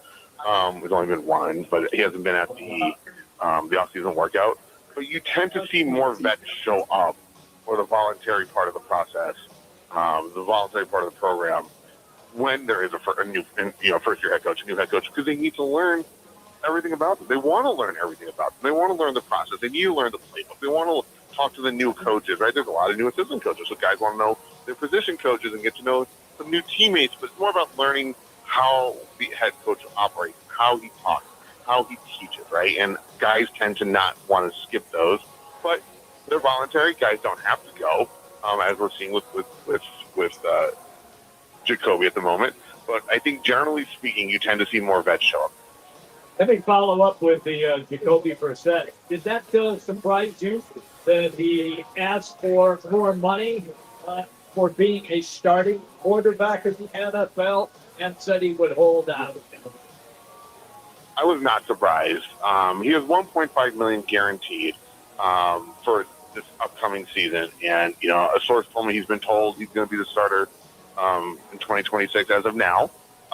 And it makes sense, right? Like a starting quarterback in the NFL should not only have $1.5 million guaranteed in their contract. His backup as of now, Gardner Minshew, who Arizona signed in free agency, I think his contract is fully guaranteed at $5.5 million, right? Like, and if you take a look around the league, the kicker for the Cowboys who just signed, that's $6 million guaranteed. And you want a starting quarterback to have $1.5 million guaranteed? And I think what's interesting is when people are hearing he's holding out because he wants starting quarterback money, I think most people instantly go to like the top end of quarterback money. From what I hear, he's not asking for $40-50 million a year. He's looking more at like that bottom five, like because he understands his role. He understands where he is in the hierarchy of quarterback. He understands he's coming off of a 1-11 season, right? So like, what I understand, what I've been told is that he wants more guaranteed money, but he's also not expecting to get $25 million guaranteed. He wants more than what he's making now, but he's self-aware enough from what people have told me that he understands he's not going to get the big amount. That's also not what he wants right now. In your estimation, if talks don't go well early, could he be a training camp holdout? I don't think think it's out of the realm of possibility. If anything, my guess is it would be a hold in. Okay. I don't know if he would. I don't know if he would risk not being there completely. I think he would. We saw that with DJ Humphries a few years ago. He was a hold in, right? He wanted to be around the team. He wanted to study, be in the meeting. He just said, "I'm not practicing until I get a new deal." And I could see that if this continues, I think that's definitely a possibility for Jacoby. With Josh Langford at ESPN.com, I covered the Cardinals. And on the subject of Jeremiah Love, I know there was a little bit of, I don't know if the word's question marks about utilizing something like that. But it's the thing that I told friends of mine, and I'm no NFL expert, but in this day and age, it seems like the pendulum is swinging back toward the importance of a running back. And Exhibit A would be Saquon Barkley. And with a guy coming in as a former offensive coordinator in the floor, head coach, I think giving him a running back the potential of a Jeremiah, that makes it worth utilizing something. Yes and no, in my opinion, right? I think yes, because he's probably the most talented player in the draft, or he was the most talented player in the draft. I think what he can do offensively is extremely dynamic. He can add a ton to the offense. I think the one thing that people are overlooking, not really talking about, is how he's going to add to the passing game. And I've talked to a bunch of people around him already. They've said people do not understand how good of a receiver he is. Like his hands are underrated. His ability to run routes is underrated. I think that could be a real, that could be a strength for this team this year. The other side of it, though, is do they have the offensive infrastructure to capitalize and maximize him right now? We don't know, right? Like the quarterback situation is still a big question mark, obviously. The right side of the offensive line is a big question mark right now. You have the left side kind of locked up. You do have receivers who are, you have an all-world tight end in Trey McBride. You have a 1,000-yard receiver in Michael Wilson. You have, the fourth pick in the draft a couple years ago, Marvin Harrison Jr., who they're still waiting on kind of reaching that next level. So you have some pieces, but is this a type of situation where you're going to rebuild for 1 or 2 more years, and all of a sudden Jeremiah Love is in his third season, hasn't really reached the pinnacle that you wanted him to early on? And, I hate to say it this way, but are they going to waste him? Are they not going to be able to use him to take this team to the next level, which I think if he would have gone elsewhere, might have been the case. Josh, it's always great, pal, when you take time to hang out with us. Enjoy those workouts with guys in short pants, okay?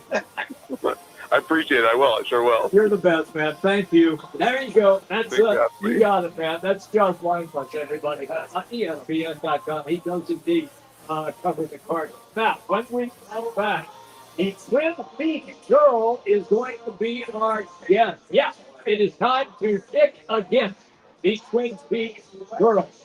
Right now, the ladies are just blowing away the competition. They need 35 to 60. Whoa. 35 to 60. The ladies know their stuff. So when we come back here to Twin Peaks Camelback, that is going to be what we will do. Twin Peaks, we are here until 4 o'clock. Roc and Manuch with Jimmy B. Jump on in today, ESPN 620.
I got a, what is, way over my head. And the total amount ended up being somewhere just over $30,000. $30,000. Then the IRS came to collect. Started getting letter after letter. A lien had been filed against me. They were going to basically like hang me completely out to dry. He had to do something. That's when I reached out to Optima Tax Relief. Patrick's life quickly got a lot easier. It was very easy, pretty much hands off. You know, they picked up the ball and ran with it. And how'd it go? I couldn't believe it. I had to ask like 2 or 3 times. I saved an incredible amount of money. How does Patrick feel about Optima? Couldn't be happier. They definitely helped me. Optima Tax Relief, the best place to call. They're the best in the business. Do what Patrick did and call Optima Tax Relief for a free consultation. Call 800-343-6460. 800-343-6460. 800-343-6460. Optima Tax Relief. Testimonial from an actual client. Some restrictions apply. For complete details, please visit OptimaTaxRelief.com. Ready. Hi, this is Brent with Ready Services Plumbing and Air Conditioning. If you ever find yourself in need of any help in your home as it pertains to your plumbing or air conditioning, there's only one name to think of, and that's Ready Services. At Ready Services, we treat our customers fairly, we give honest pricing, and honest assessments of your issues. We'll never leave your home without you feeling satisfied with the job that was done and your experience with our technicians. To learn more about how we can help you at Ready Services, reach out to us at nofeeemergency.com. Nobody handed parents a manual for raising kids with smartphones. But we're learning something important. Heavy social media use can affect kids' sleep, confidence, and mental health. And simply banning it isn't realistic. What parents can do is learn how to guide kids towards a healthier balance. The Cars for Hey guys, can you hear me? advice for parents to help their children succeed in a digital world. Matt, you there? Visit carsforkids.org/parenting. Because smart kids need informed parents. You're invited to Vans Golf Shops for the Mother's Day sale this 4th through the 10th. Let us help fill mom's bag with the right clubs and book a free What's in the Bag club evaluation. For all in ladies' Ben Hogan apparel now 25% off. And purchase any single pair of ladies' shoe over $99 and receive a $25 gift card. Vans Golf Shops by Worldwide Golf, trusted by golfers since 1963, and home to the legendary 90-day satisfaction guarantee. Get there. Now open in North Scottsdale. It's the Orangedale Lounge. OD's, right off Thompson Peak and Bell, next to Bash's. Your new favorite bar has a... Hey Matt, can you hear me? Chill vibe. So, I don't have a Cavs highlight here, so I'm just going to come back with the music. Kind membership. All right, cool. Anywhere else. No frills. Just great people, ice cold. Oh, yeah, no problem. I got you. Feels like it's always been there. Follow at OD Scottsdale and get the scoop at OrangeDaleLounge.com. Orangedale Lounge. I appreciate that, money. ETAR AM Phoenix, Arizona's home for the worldwide leader in sports, is ESPN 620.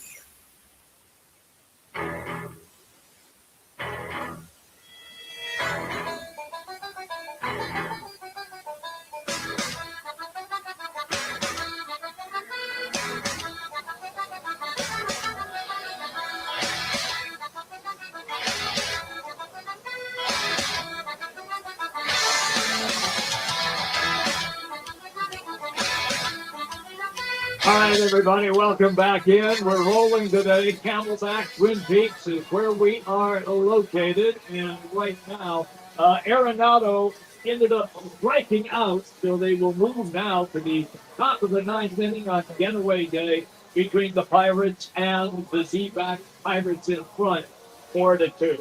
We're going to switch gears a little bit. Ken Silverstein has been on this program many times. He joins us now a long time.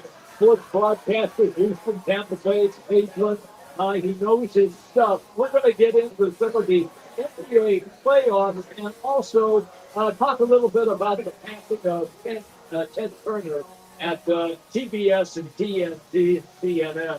He was a total visionary with the way that he changed the entire scope of watching sports on television. Ken, welcome to the show. It's myself, along with the one, the only, Jeff Mudd, who is sitting in for Roc and Manuch today. How are you, pal? I'm doing well. How are you guys? We're doing great, kid. Let's start first with the playoff. And sorry, every time I say that, it just comes out. I can't help it. The team that you have covered for years and years and years, the Cleveland Cavaliers in Detroit tonight. They lost the first game. This evening, do they have a chance to right the ship, or are the Pistons too good? Well, they got a shot, but I don't think they're going to get it done. And the problem is you got to go back over the last few years. They need to win this series, meaning Cleveland.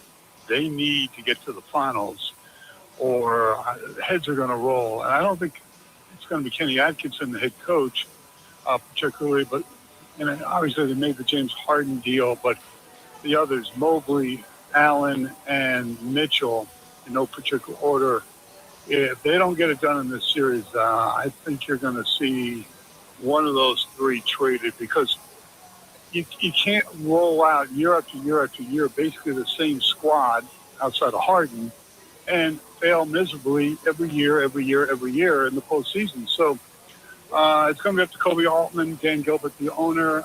Having dealt with Dan for a long, long time, he's not a patient guy. I think the patience is run thin. So if I were the Cavs, they need to win tonight. They need to win this series in advance. Tied to that, you get the sense, and you could probably include Detroit in this, the higher sense of urgency now that Boston's out, because it's mostly the thinking mostly do on the Knicks, but there's always some sort of question mark about the Knicks, and until they get to the finals, they haven't got there. So the Pistons and Cavs both feel a higher sense of urgency. Talk about the desire to get to the finals. That now they're looking at it and saying, well, the path is a lot clearer because Boston's gone.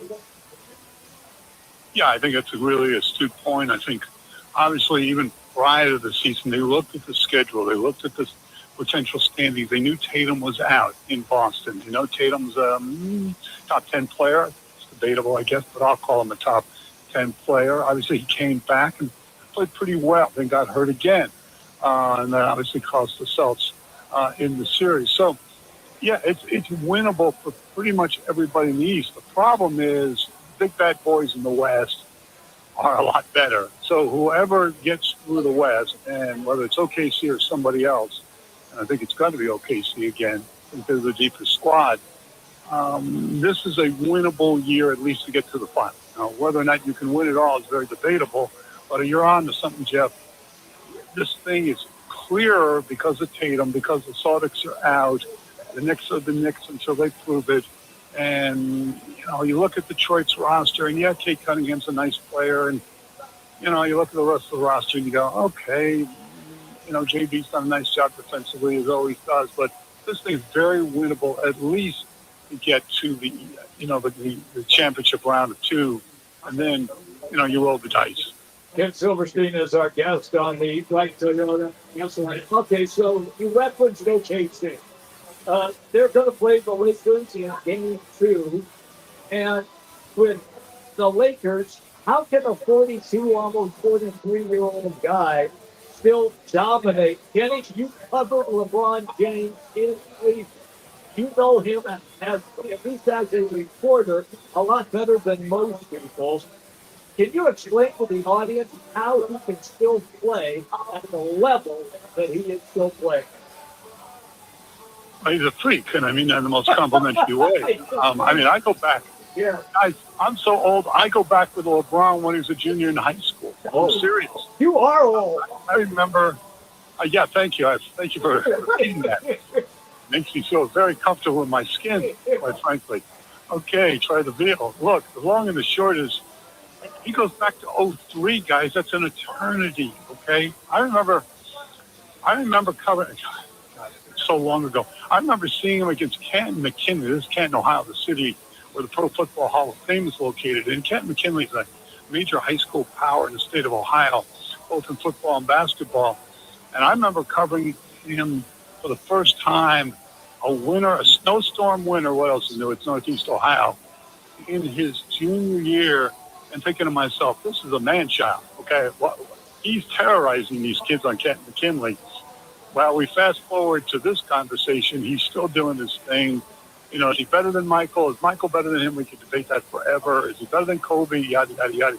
The long and the short is, he is a special talent. And you know what? he's not a bad guy off the court. He really isn't. He's never really gotten in any trouble, particularly like some quote athletes. So he's a unique individual, and I mean that the most complimentary way. When you see this matchup and without Luka Doncic, which is crushing, that's 30 points per game, not in the lineup, can you see the Lakers getting swept? Yeah, I can. I mean, maybe LeBron 10 years ago, 10 years ago, the battles with Golden State back in the day, when they're battling Steph and the boys. When 10 years ago, almost give or take a month, the Cavaliers won their lone NBA title because in Game 7, LeBron, Kyrie Irving, and Kevin Love were enough to beat a great team in Golden State. At this stage of life, yeah, he's 40 plus. He's going to give you some numbers, but no, without a 30-point right-hand man, no. Maybe 5, but I agree with you. It could be a sweep of 4. Just a quick follow-up on that, Ken. I heard a national media person say this earlier in the week, that Oklahoma City doesn't just want to win this series from the Lakers. They want to embarrass the Lakers as much as they can. And the regular season meeting were pretty one-sided. And this national media figure cited the fact that Oklahoma City just doesn't appreciate all the attention that the Lakers get. I was completely caught unaware that the Thunder had that much of an axe to grind with the Lakers. Is that common knowledge of Kennedy? Well, look, the big market teams, particularly New York, LA, I would throw in Chicago if Chicago and the Bulls would ever get their acts together. You get the media attention, you got more population, you got more of everything. LA with the glitz, and I don't have to tell you guys, you're closer to LA than I am geographically at this point. So I could see a little bit of that. I think also Michael Jordan used to do this all the time, make up stuff to motivate himself. I'm not sure there's not a little bit of that, not so much individually, but team-wise. So, they can be motivated to win back-to-back. I think they need it. They got enough talent to win it outright, but it could be a little bit of both. A little bit of self-motivation and a little bit of maybe envy in so many words, because it is a more glitzy town. Having started my career many moons ago, Jim can relate to this, back in Oklahoma City, way back in the dinosaur age for yours truly, when the idea of an NBA team ever being located in Oklahoma City was like impossible, a dream. That's how long ago it was. So yeah, I think it's big market, small market. I think there's some truth to it. Take me to the passing of Ted Turner, a media mogul, a guy who pretty much changed the way that we view sports on television. When he came out with the Superstation, when he started broadcasting Atlanta Braves games nationally, then he came up with CNN. I mean, the guy was a visionary way before his time. He passed away just the other day at the age of 87. Ken, when those things started, you and I were both working in same markets when all of that started to take place. Give a little background on how it started to change your perspective on sports, because it did change mine because of it. Well, I remember, guys, and I know you're going to remember these two individuals because they were talented broadcasters. I can remember watching Nick Charles and Fred Hickman every night. And they would do right, and they were really good together. They played off each other really well, and I think I met Nick once in my life. I've known Fred a little bit over the years, but whatever. The bottom line is the show itself was really well done. It was a challenge to ESPN at that time because it was a dual anchor TV show, all sports, and they just were really, really talented. And obviously, the worldwide coverage from a news standpoint, the technology. Jim will attest to this.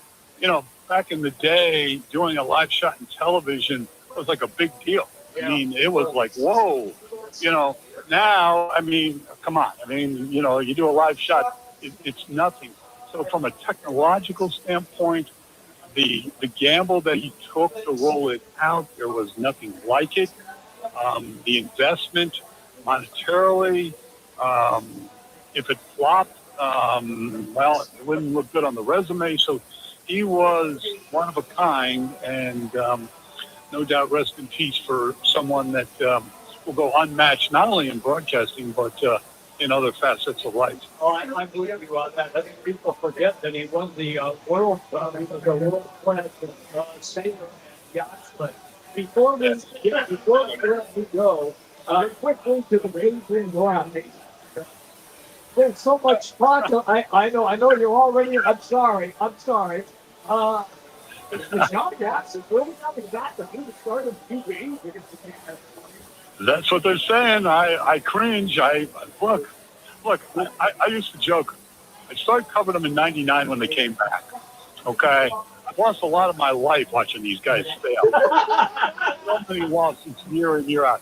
I mean, don't tell me about the Arizona Cardinals. Okay, let me tell you, the Browns have been bad longer. Okay, so yeah, a lot of gray hair thanks to the Cleveland Browns.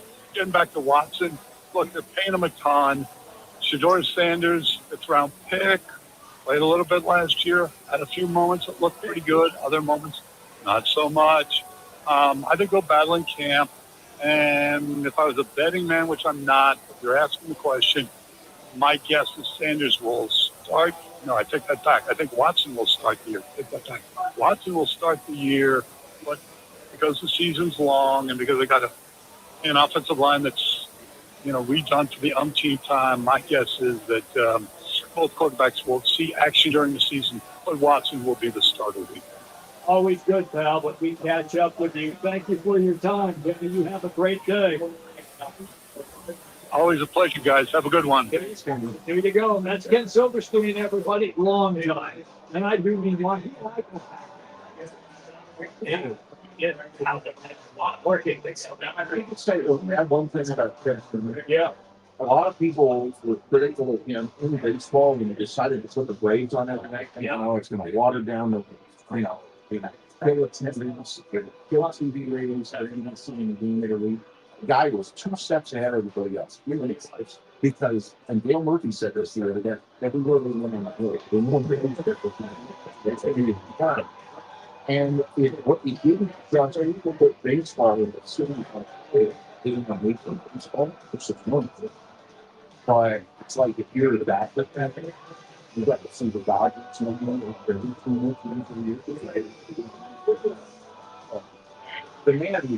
that when we celebrate. He was. Quick break. We're coming right back. We're here. Camelback rotation for 1 week. We will update you on Getaway Day between the D-backs and the Pirates. So much more to come. It's Black and White New Jersey. Jeff Hunt is as a guest host today.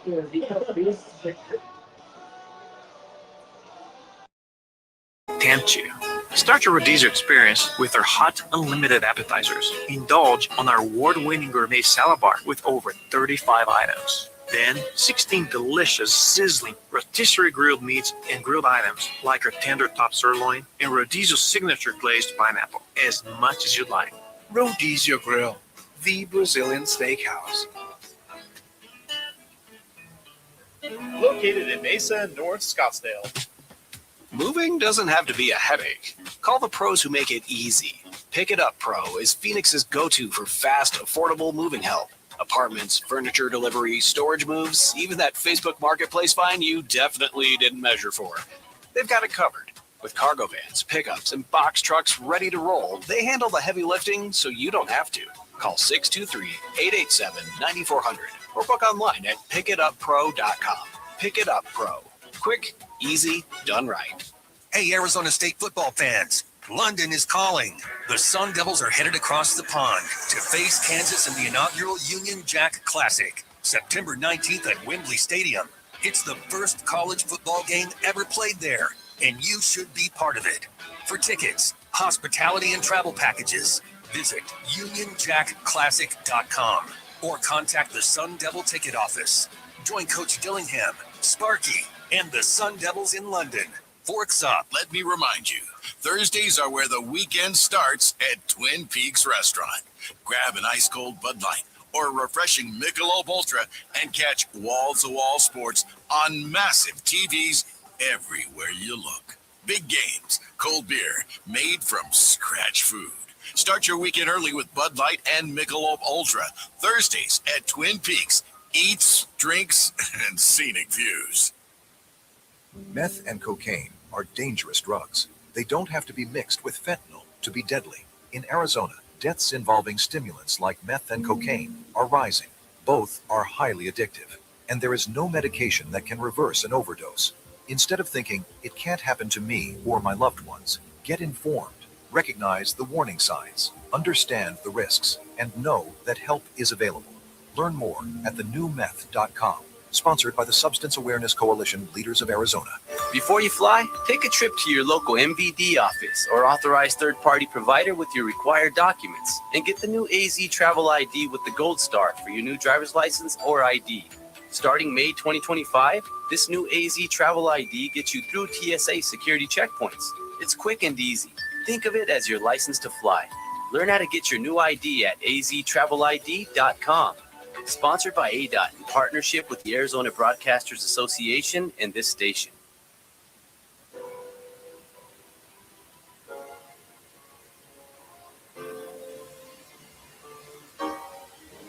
Okay.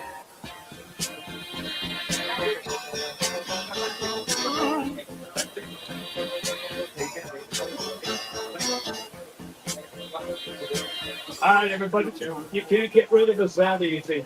We're here until 4 o'clock. Yeah, I'm going to play 70s music for regional. Hey, right by wheelhouse. We need both. I know. It's Old Man Radio. Welcome in, everybody. Is that your name? Old Man. Got Two parts on the radio. Yeah. Okay. I was just going to go with 2 days. Oh, okay. You want to go there? Yeah, perfect. We're at Twin Peaks Camelback. They haven't thrown us out yet, which is always a good thing. But give it time. Yeah. We still got over 45 minutes left. Laz is here. The game has now gone final downtown at the yard at Chase Field. And Laz, it is a loss by the Demons. Yeah, we had some early offense. Got first game up next to Bell.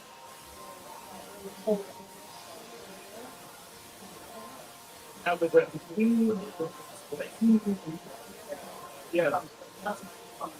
No, you should just say the Diamondback. Yeah. So I gotta coach this.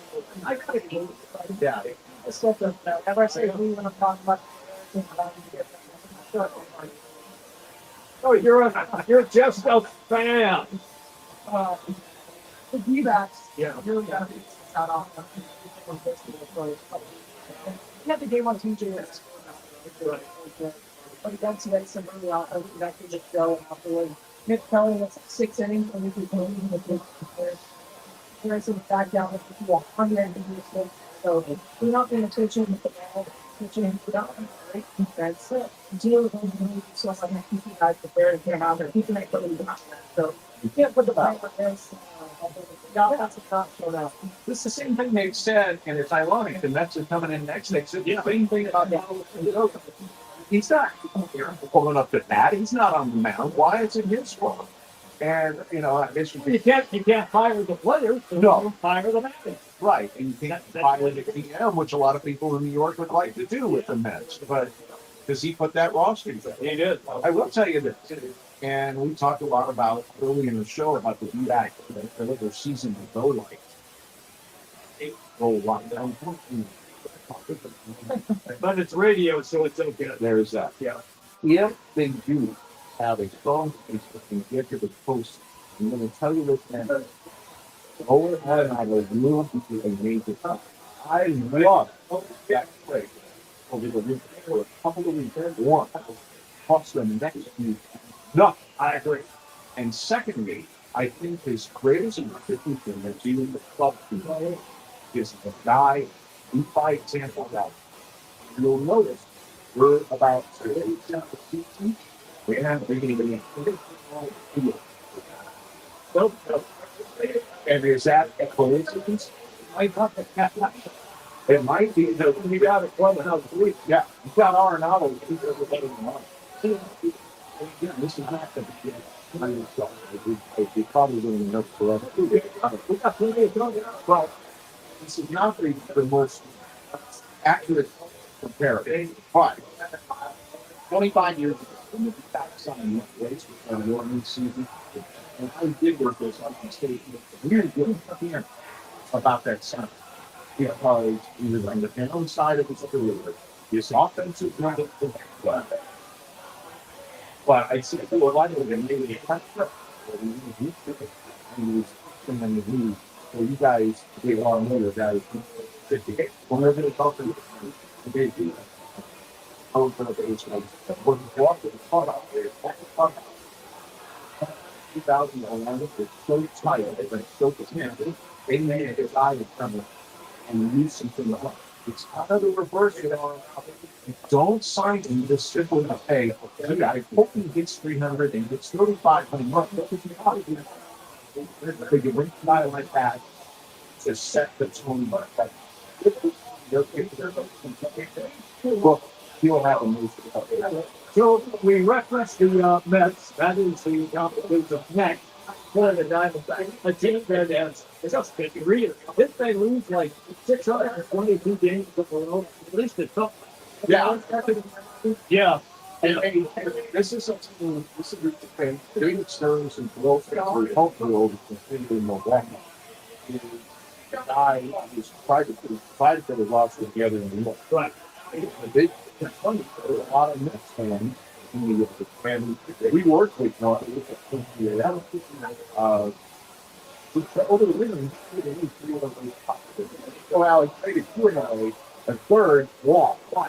He wanted this the ball. He traded brand new middle. Traded under Sacramento or Las Vegas to pick that. Yeah, but Ford learned out of that walk. Large consumers are giving credit for all the every upgrade to the picture. But boy, you can store a lot of things. Store. Trading tumors value and that's the other one. Yeah. I thought we also seen it for the shed. The shed is not like it, so it's on. He's been one of their better hitters, but he does not look like I've seen this so many times in baseball. Jim, they have a picture. Spider was sending basically all-star team. It doesn't work. No. And I'll give you a great example. 2012, and the Marlins went into the new ballpark, and they made a trade, upgraded the ball supposedly. Great Nazi. That thing, literally, that boat sunk about 5 feet from the bottom.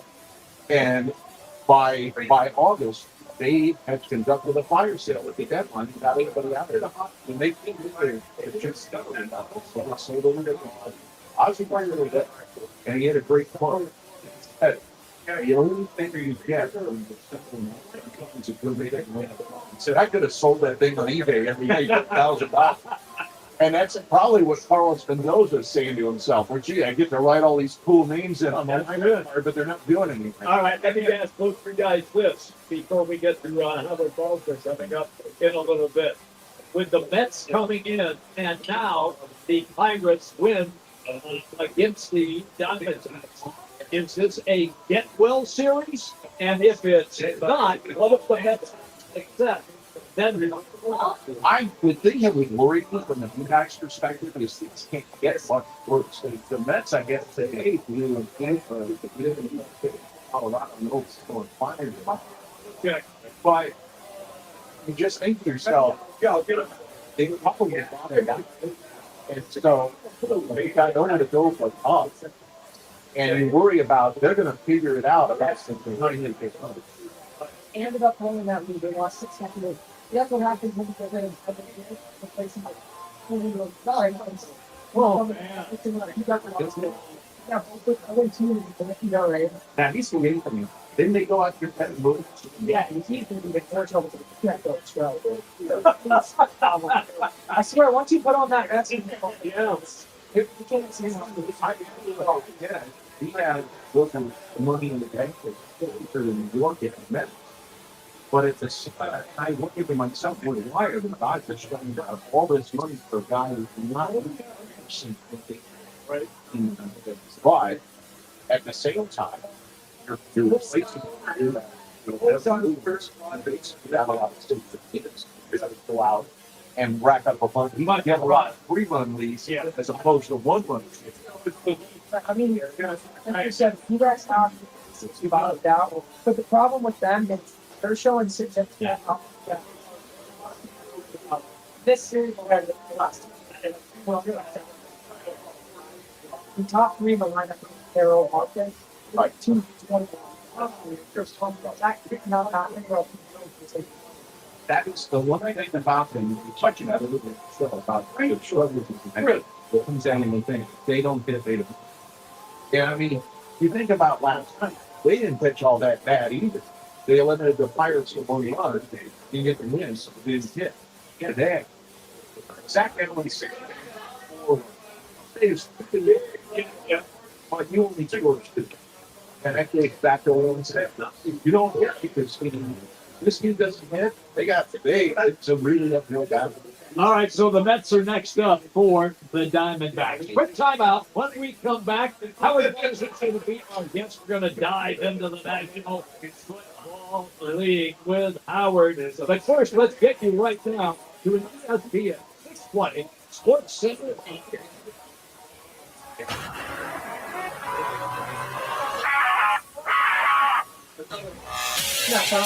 Talking regional changes, ESPN 620 Sports Center update. How about this? Back in short out one of the baseball basketball team last night. He's also dropped the rubber match today. The kids go at Shakespeare and they work with teams. Quarterback provided the offense has been really slow on the run. The Snakes couldn't complete a comeback. They Pittsburgh took a 4-2 lead late and took the series. He's another 30. Another reservation or 3 bombs. When they make those, still playing up to the $1. $6 promotion. $6 20. $6 moss down here. Had a scratch day team. Yeah, we getting that team. He's got a holiday day. I think we do it. 10. Where did it? Eat, drink, yeah,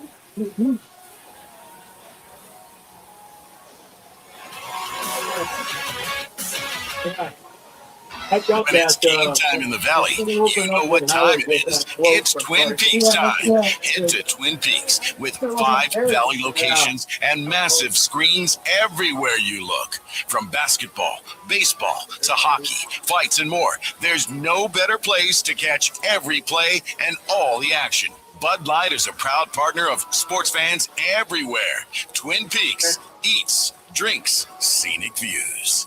You're invited to Vans Golf Shops for the Mother's Day sale this 4th through the 10th. Let us help fill Mom's bag with the right clubs and book a free What's in the Bag club evaluation. For all in ladies' Ben Hogan apparel, now 25% off. And purchase any single pair of ladies' shoe over $99 and receive a $25 gift card. Vans Golf Shops by Worldwide Golf, trusted by golfers since 1963 and home to the legendary 90-day satisfaction guarantee. Get there.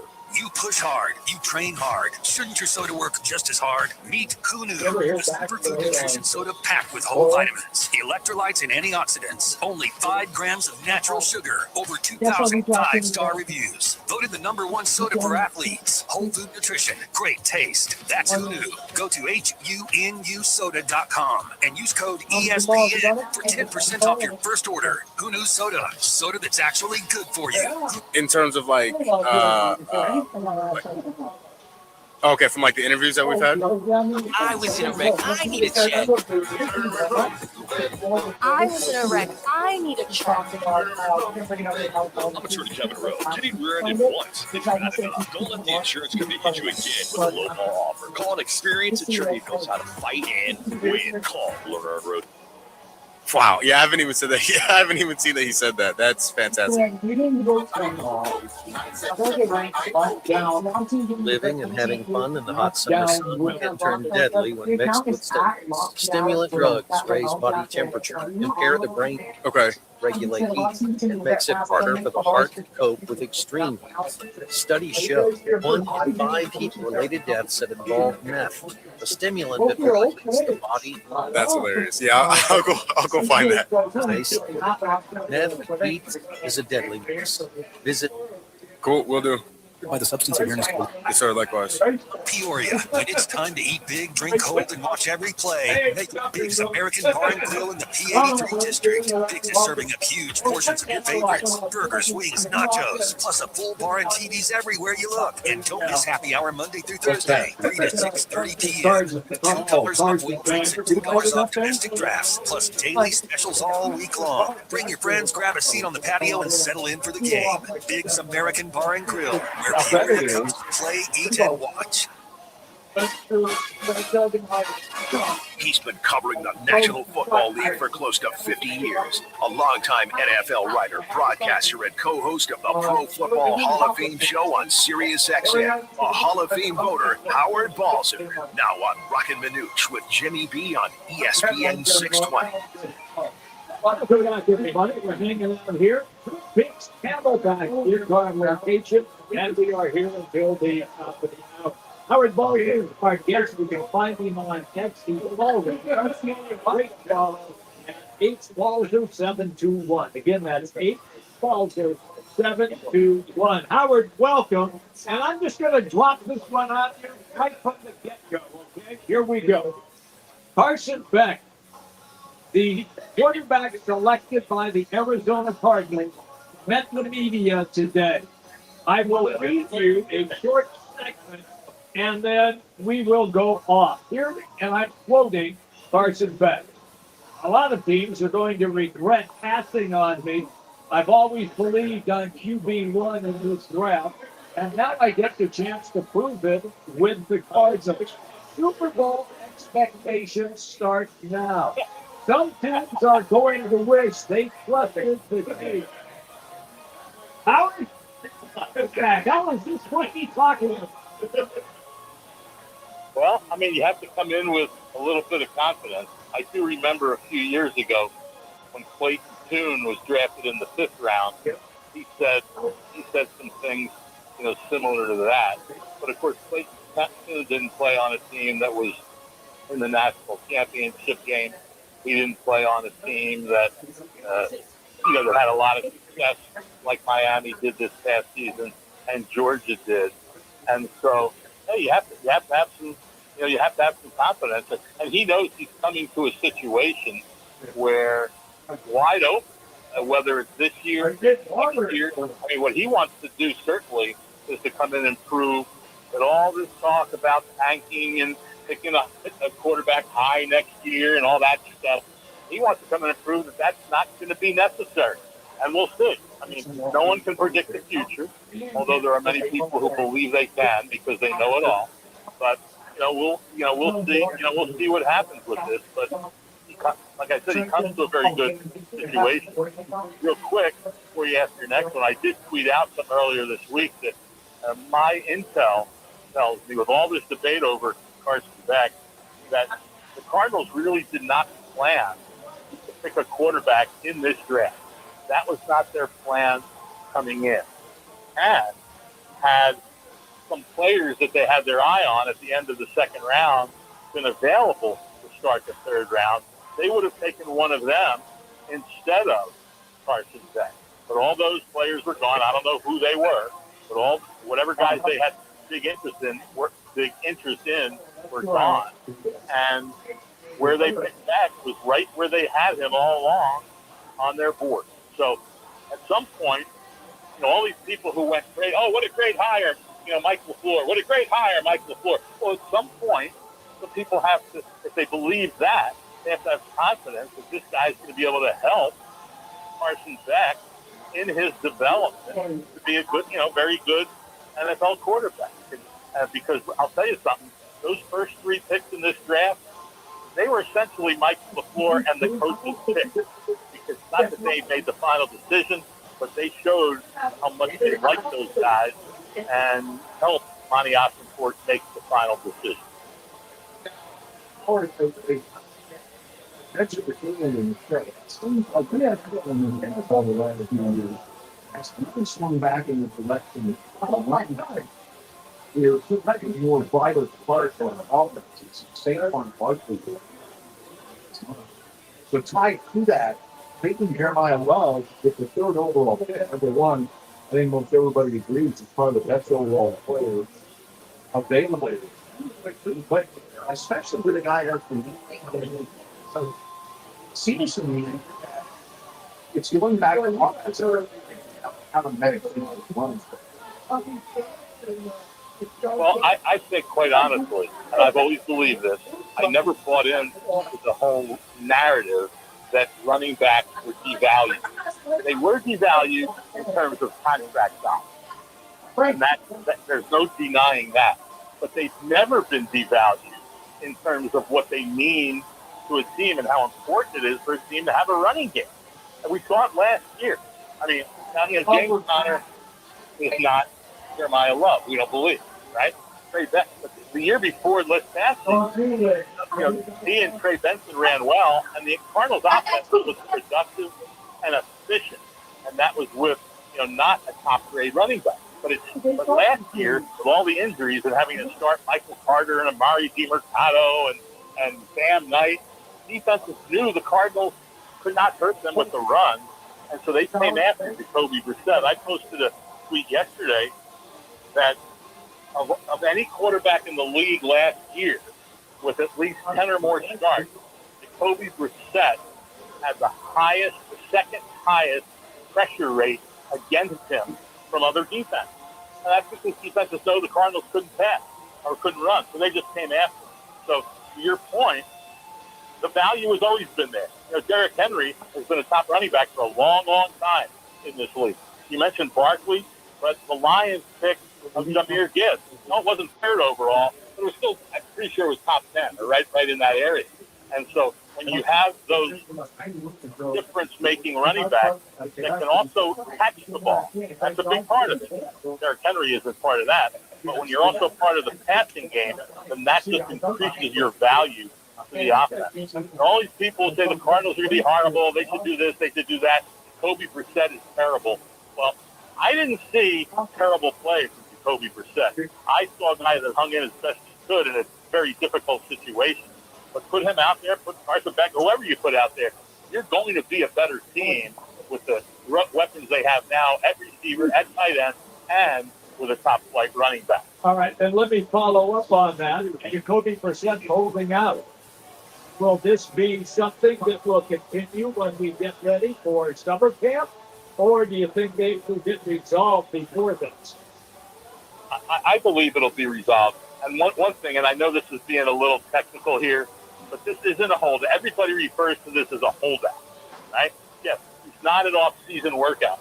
All they've done for a few weeks is weightlifting and a little bit of on-field work. Now, yes, they're in the classroom, but the OTAs start at the end of this month, and I believe this will be worked out. But he's not under contract. These are voluntary workouts. So in my mind, that's not a holdout. A holdout is when you're under contract and you don't report. That's a holdout. But when it's a voluntary workout, how's that a holdout?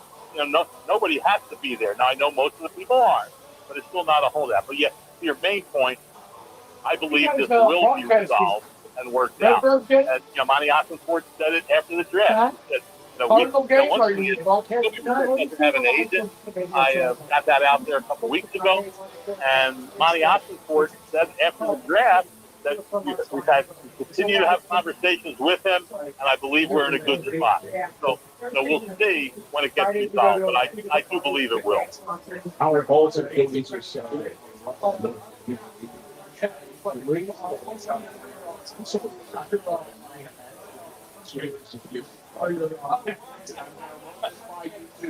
Here we go. The NFL schedule release makes it move back.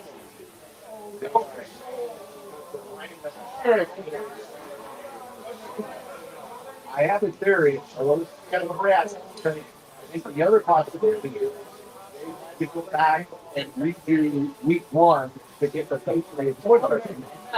Because they don't want to become That's 2 weeks in time. 3 hours on bike. It's an interesting conspiracy theory, and I don't think that anybody's worried about those guys talking about it for 3 hours, because for the most part, you're just going to be talking about the football game. And who knows where this situation will be then. Here's my belief. And let me tell you something. I go to Birmingham next week for my annual pilgrimage for Lindy's magazine, and we're in a bad spot if this schedule is delayed, because we're supposed to go to the printer a week from Sunday, and we can't go to the printer if we don't have a schedule. It happened 2 seasons ago, and they had to work magic, because they have magazines almost every 6 weeks, and so it took a lot to change the schedule. And last year we pushed everything back, and we were fine. Now there's the problem again. Here's what I believe. Here's my conspiracy theory. I believe that the league right now has 2 schedules ready, and they just announced some streaming stuff today. So I believe they have 2 schedules ready. One with Aaron Rodgers on the Steelers, and one with him not. Oh yeah, that's right. Yeah, because remember last year they put the Steelers at New York against the Jets. And so I believe, and I wouldn't be surprised if part of all of a sudden Aaron Rodgers suddenly showing up in Pittsburgh today, ostensibly to work out a contract, that if this gets done on the weekend, we will see very quickly the schedule, with Rodgers on the Steelers that they have ready to go, will be announced next week. Now, if there's a delay or not there, well, if it all of a sudden comes out he's not signing with them, well, they'll just go with Schedule B. But if there's a delay, it still might happen. That might push it to the week after anyway. But I think that it's more about that with the schedule than anything else. Although it was important for them to get the streaming stuff, lined up so they could have that available on the schedule. Although I don't know if that important if you announce it 1 week or the next, if all of a sudden you announce what network these games are going to be on after the whole schedule's announced. So, we'll see. But, the Patriots one is a viable one. But I don't know that would concern them all that much, because you're going to have the Patriots on national TV at some point, whether it's week 1, whether it's whenever it might be, because they're a very good team. And they're in a big market in Boston, the Boston, New England area. So you're going to have to do that anyway, whether it's week 1 or whatever week after that.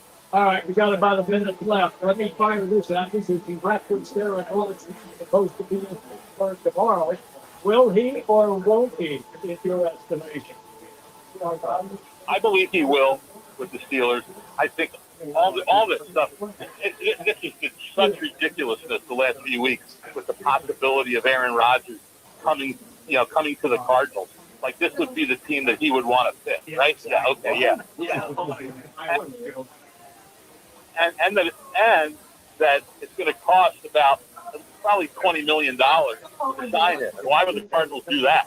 I mean, for 1 year, what is that going to get them in terms of anything? And so it was so crazy to hear this, just because somebody put out this speculation about 3 weeks ago on a website, clickbait, that if Rodgers doesn't go to the Steelers but still wants to play, the Cardinals might be a great spot, because Nathaniel Hackett was one of his assistant coaches at Green Bay. Never made any sense, but everybody ran with it, and all these podcasts are putting out stuff. Is Aaron Rodgers heading to the desert? Blah, blah, blah, blah, blah. And it's all clickbait. It's out of control. And so once he signs, it'll be good to put that one to bed and stop talking about a lot of nonsense. Quickly, I'll give you 30 seconds to plug Wendy's. When will the magazine be available? Well, I guess it depends on when we get to the printer, but it'll be at some point in second or third week in June, hopefully earlier, because he hates delaying stuff. Lindy does that. Lindy Davis is the publisher. He wants to be out on the newsstand as early as possible, because the earlier you're on, the more you sell, and that's the bottom line. But he's not going to put out a magazine without schedule. So it'll be at some point in June, and that's the way it will go, and everybody can look at that. This, by the way, will be my 34th year as the senior editor of Lindy's Pro Football Preview. So it's been a long run. Has been, but it's been a great run, Howard. That's why we love still having you on this show. Have a good trip, pal. We'll catch up later, okay? By the way, it's not been a long run. There's nothing that says this run is stopping. So I just want to make that absolutely clear. Oh, I agree. Hey, look, it's 3 old guys doing sports talk radio. There we go. You got that right. Yeah, that's us. Thank you, pal. All right, guys, take care. That's how it balls to everybody. He presented today. So Arizona's largest company. Look, if it's stranded someplace, or if you just need a professional transport, all City Jones, they've got the experience to get the job done, right? And here's the best part. They're open 24/7. That's right. You can help you call All City. They are there for you. Also, if you're looking for a new vehicle, you want to consider hiring driving. Take them. Drive. I don't know. I don't know. It's all things all you gotta do. Just go to all30towing.com and search careers within that.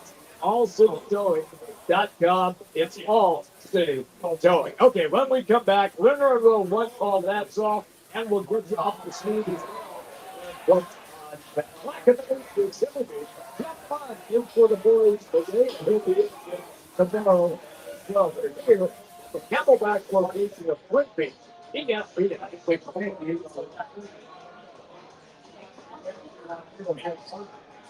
Yeah.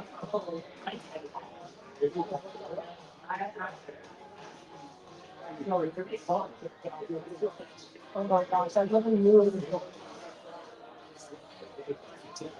Everybody texting me, telling you how great you are. No. I get a text every day from Jim Fong.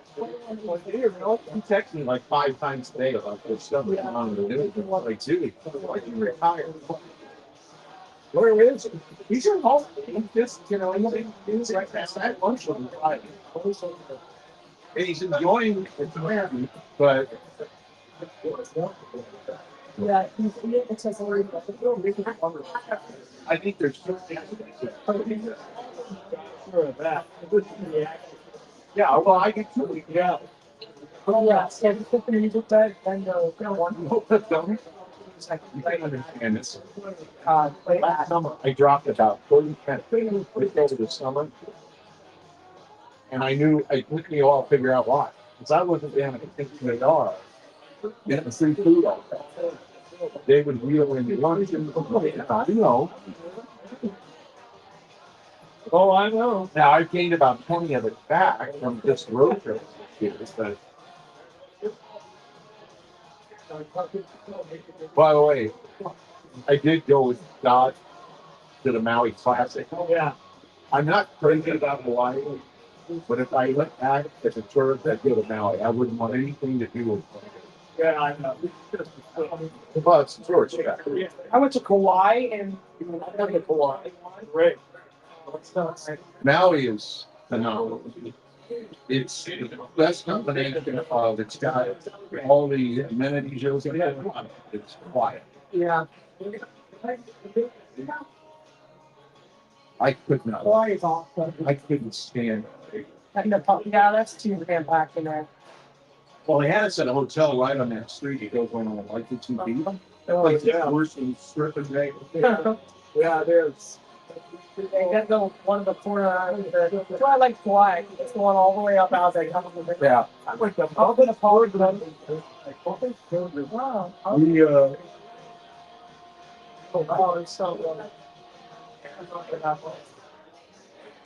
We stayed at a hotel where there's a legendary source of Duke. I can't pronounce his last name. So he used to be on Wide World of Sports.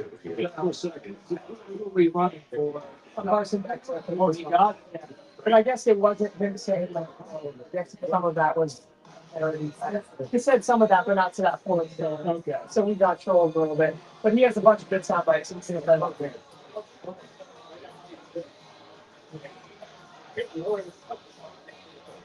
Yeah, but the hotel we were at, It was okay, but it was old. Yeah. We get to Maui, and we're staying at a Sheraton resort. And that was, yeah. But he's right. What he said, the Maui Invitational is going right down the tube. Yeah. These.